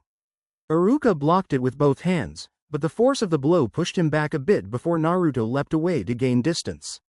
As Iruka watched Naruto pant, he saw a smirk cross the boy's features. Looking down, he could see why. That last blow had pushed him back just enough for him to be out of the ring. Well, it was a fairly hard-fought match, but it looks like you win, Naruto. Good job. Iruka smiled, ruffling the blonde's hair. Naruto bowed with a big grin before running over to his friends, whom all praised his victory. Naruto didn't like to be arrogant or cocky, but he couldn't deny that after all the insults the village threw at him, he enjoyed being praised for his skills. Still a bit sore from the wounds inflicted by Naruto, Iruka moved back to his place beside the ring and called the next match, which was between Hinata and Sasuke. The two dojutsu users moved to the ring and gave each other a respectful bow before entering their family stances. In the recent years, Hinata has been training with her mother in a variation of the gentle fist style, known as the gentle wing style, which focused more on large, sweeping movements instead of jabs and palm strikes. It was just as effective as gentle fist if the user had the necessary flexibility. The Hyuga elders didn't like it, but Hinata and Hikari agreed that they could go to hell. Begin, Iruka called, and in an instant, the two genin hopefuls closed the distance and began rapidly exchanging blows. Hinata was the faster of the two, but Sasuke was stronger and hit harder, which worked against Hinata since her weakest area was her physical endurance. Since Sasuke hadn't unlocked his Sharingan yet, much to his annoyance, Hinata always refused to use the Byakugan, but since both their fighting styles relied heavily on their dojutsu, both were at a disadvantage. How do you think this is going to go?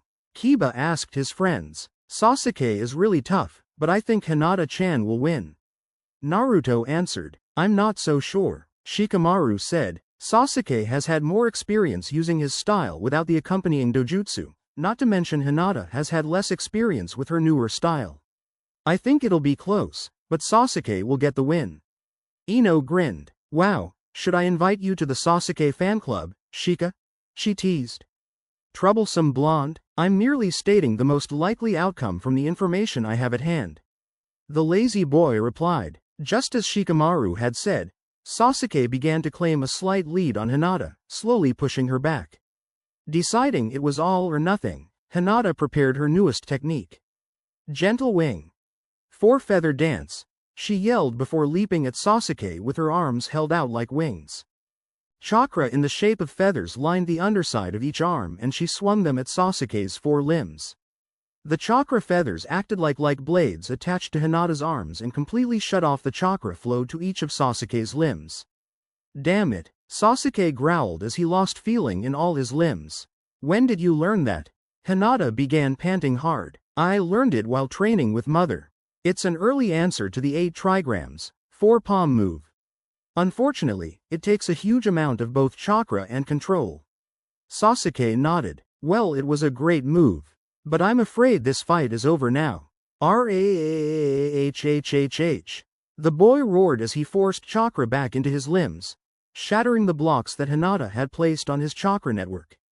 I've been practicing methods of forcing out foreign chakra since my fight with Naruto on the first day.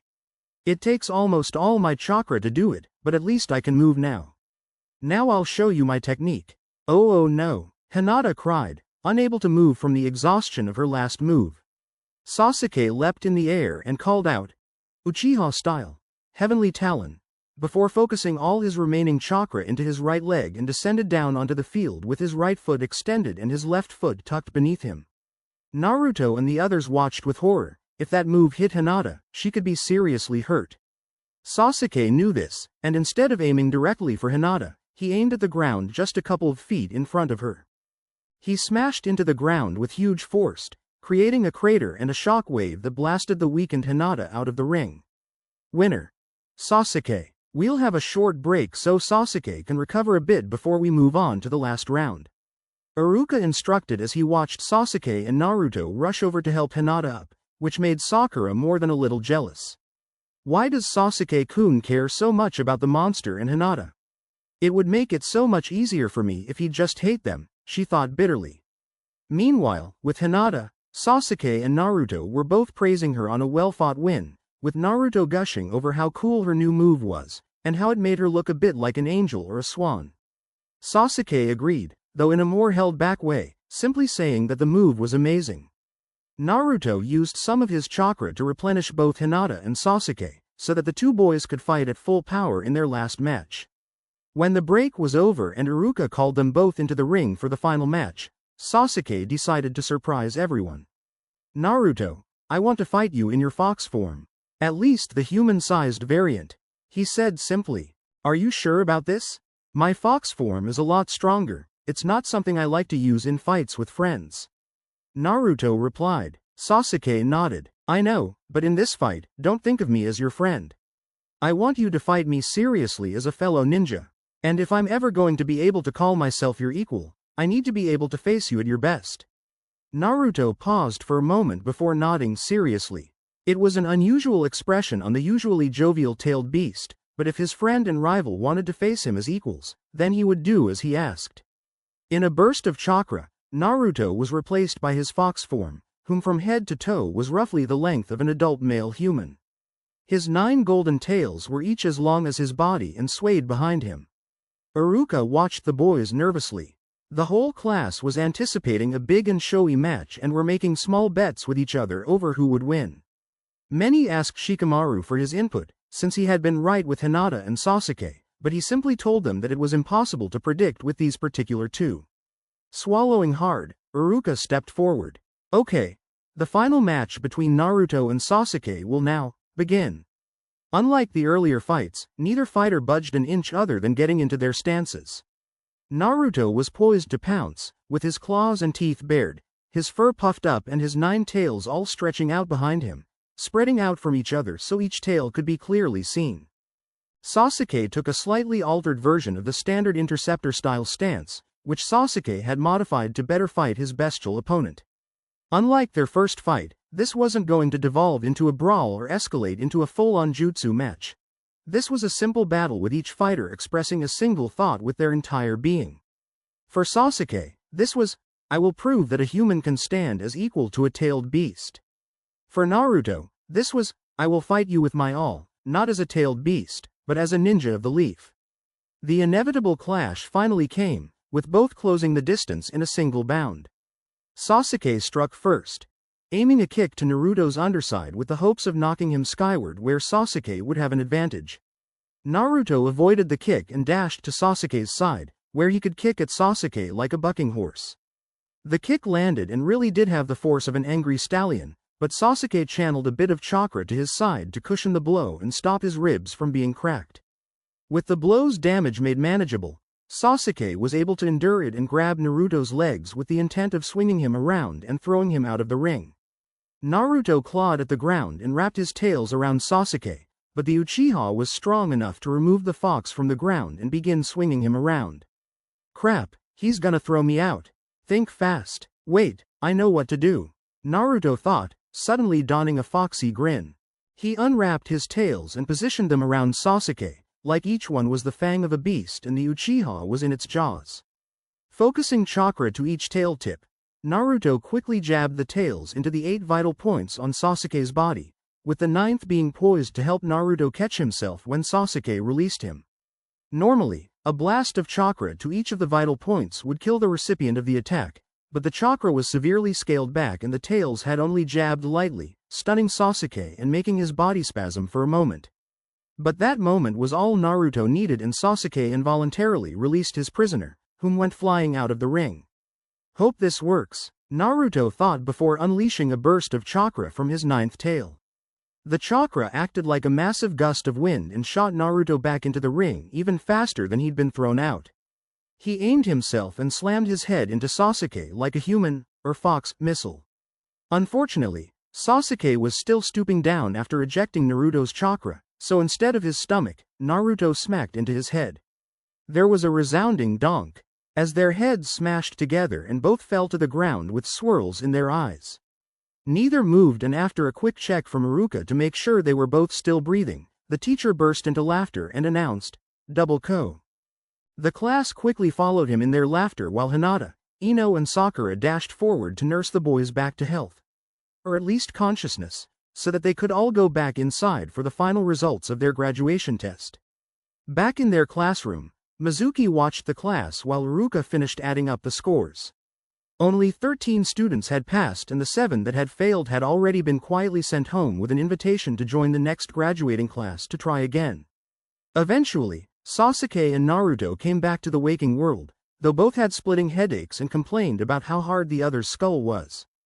Truth be told, both were a little disappointed by the outcome of their match, hoping for a clear winner to help them decide who was stronger, but Hinata made the point that since it was a double KO, they could officially call themselves equals. Both boys were happy to accept that. Finally, after 15 minutes of waiting and 5 minutes after the younger classes had been dismissed, Iruka came back with the results of the tests. All of the rookie 10 had passed, along with 2 ninja family girls and a single hard-working male civilian. Okay, the rankings of this year are, from bottom to top, 12th and dead last of this year, Sai. Be sure to try harder in your genin training. Iruka began. Sai merely nodded, but had an air of satisfaction around him, knowing he'd done his job. 11th is Amy Kurosaki. 10th is Fuki Yamamoto. 9th is Kota Hirano. These were the 2 ninja family girls and the civilian boy respectively. 8th is Choji Akamichi. The plump boy looked a little downcast at the low rank. 7th is Shikamaru Nara. The lazy boy didn't care. Ranks at the stage weren't important unless you were the top or bottom. 6th is Kiba Inuzuka. Kiba growled. He would have gotten a higher score if it weren't for those damned written and genjutsu tests. 5th is Ino Yamanaka. The blonde scowled, knowing she'd been beaten by Hinata and Sakura. She'd have to try harder and make Chunin before them. 4th is Shino Aburame. He didn't mind. It was an expected outcome. 3rd is Sakura Haruno. Sakura went a bit pale at this news. Not only was she not top kunoichi, but she'd been beaten by the demon. 2nd is Hinata Hyuga, who is this year's top kunoichi. The Hyuga heiress smiled and looked to Naruto, whom gave her a big thumbs up. And lastly, tied for first place is Sasuke Uchiha and Naruto Uzumaki, with identical final scores. Iruka proclaimed. No one in the class had expected anything else, since they'd been tied since the beginning, but that didn't stop a certain vocal Sasuke fan from arguing. How did the monster get the same score as Sasuke-kun? Sakura yelled, slamming her hands on the desk and making Naruto, who was still in his fox form, wince at the volume. Iruka sighed and rubbed his temples. The exact mathematics behind the scores are too complex to go into now, so I'll make it simple. Sasuke was superior in the written test, Bukujutsu test and Genjutsu test, while Naruto was superior in the Fuinjutsu test, the Ninjutsu test and the Taijutsu test. Does that answer your question? Normally, the rest of the class would have left Sakura to her ramblings, but Iruka mentioned something that they all picked up on. Wait a moment, sensei. Didn't Naruto-kun and Sasuke-kun tie in the Taijutsu test? Ino asked. Iruka shook his head. In the final match positions, yes, but in their scores, no. While both fought well in all their matches, Naruto's victories were cleaner and showed more skill. For Sasuke, he almost lost his match with Hinata and only barely managed to win once she could barely move, and while he did defeat Mizuki, his style in that match was unrefined and amateur, more like a street brawl than a ninja battle. So in the end, Naruto got the higher final score in Taijutsu. Most of the class, especially Sakura and Mizuki, turned to look at the Uchiha, but he simply shrugged. I figured Naruto was better in Taijutsu anyway. The guy has 3 fully developed styles for his human form and an even stronger style for his fox form.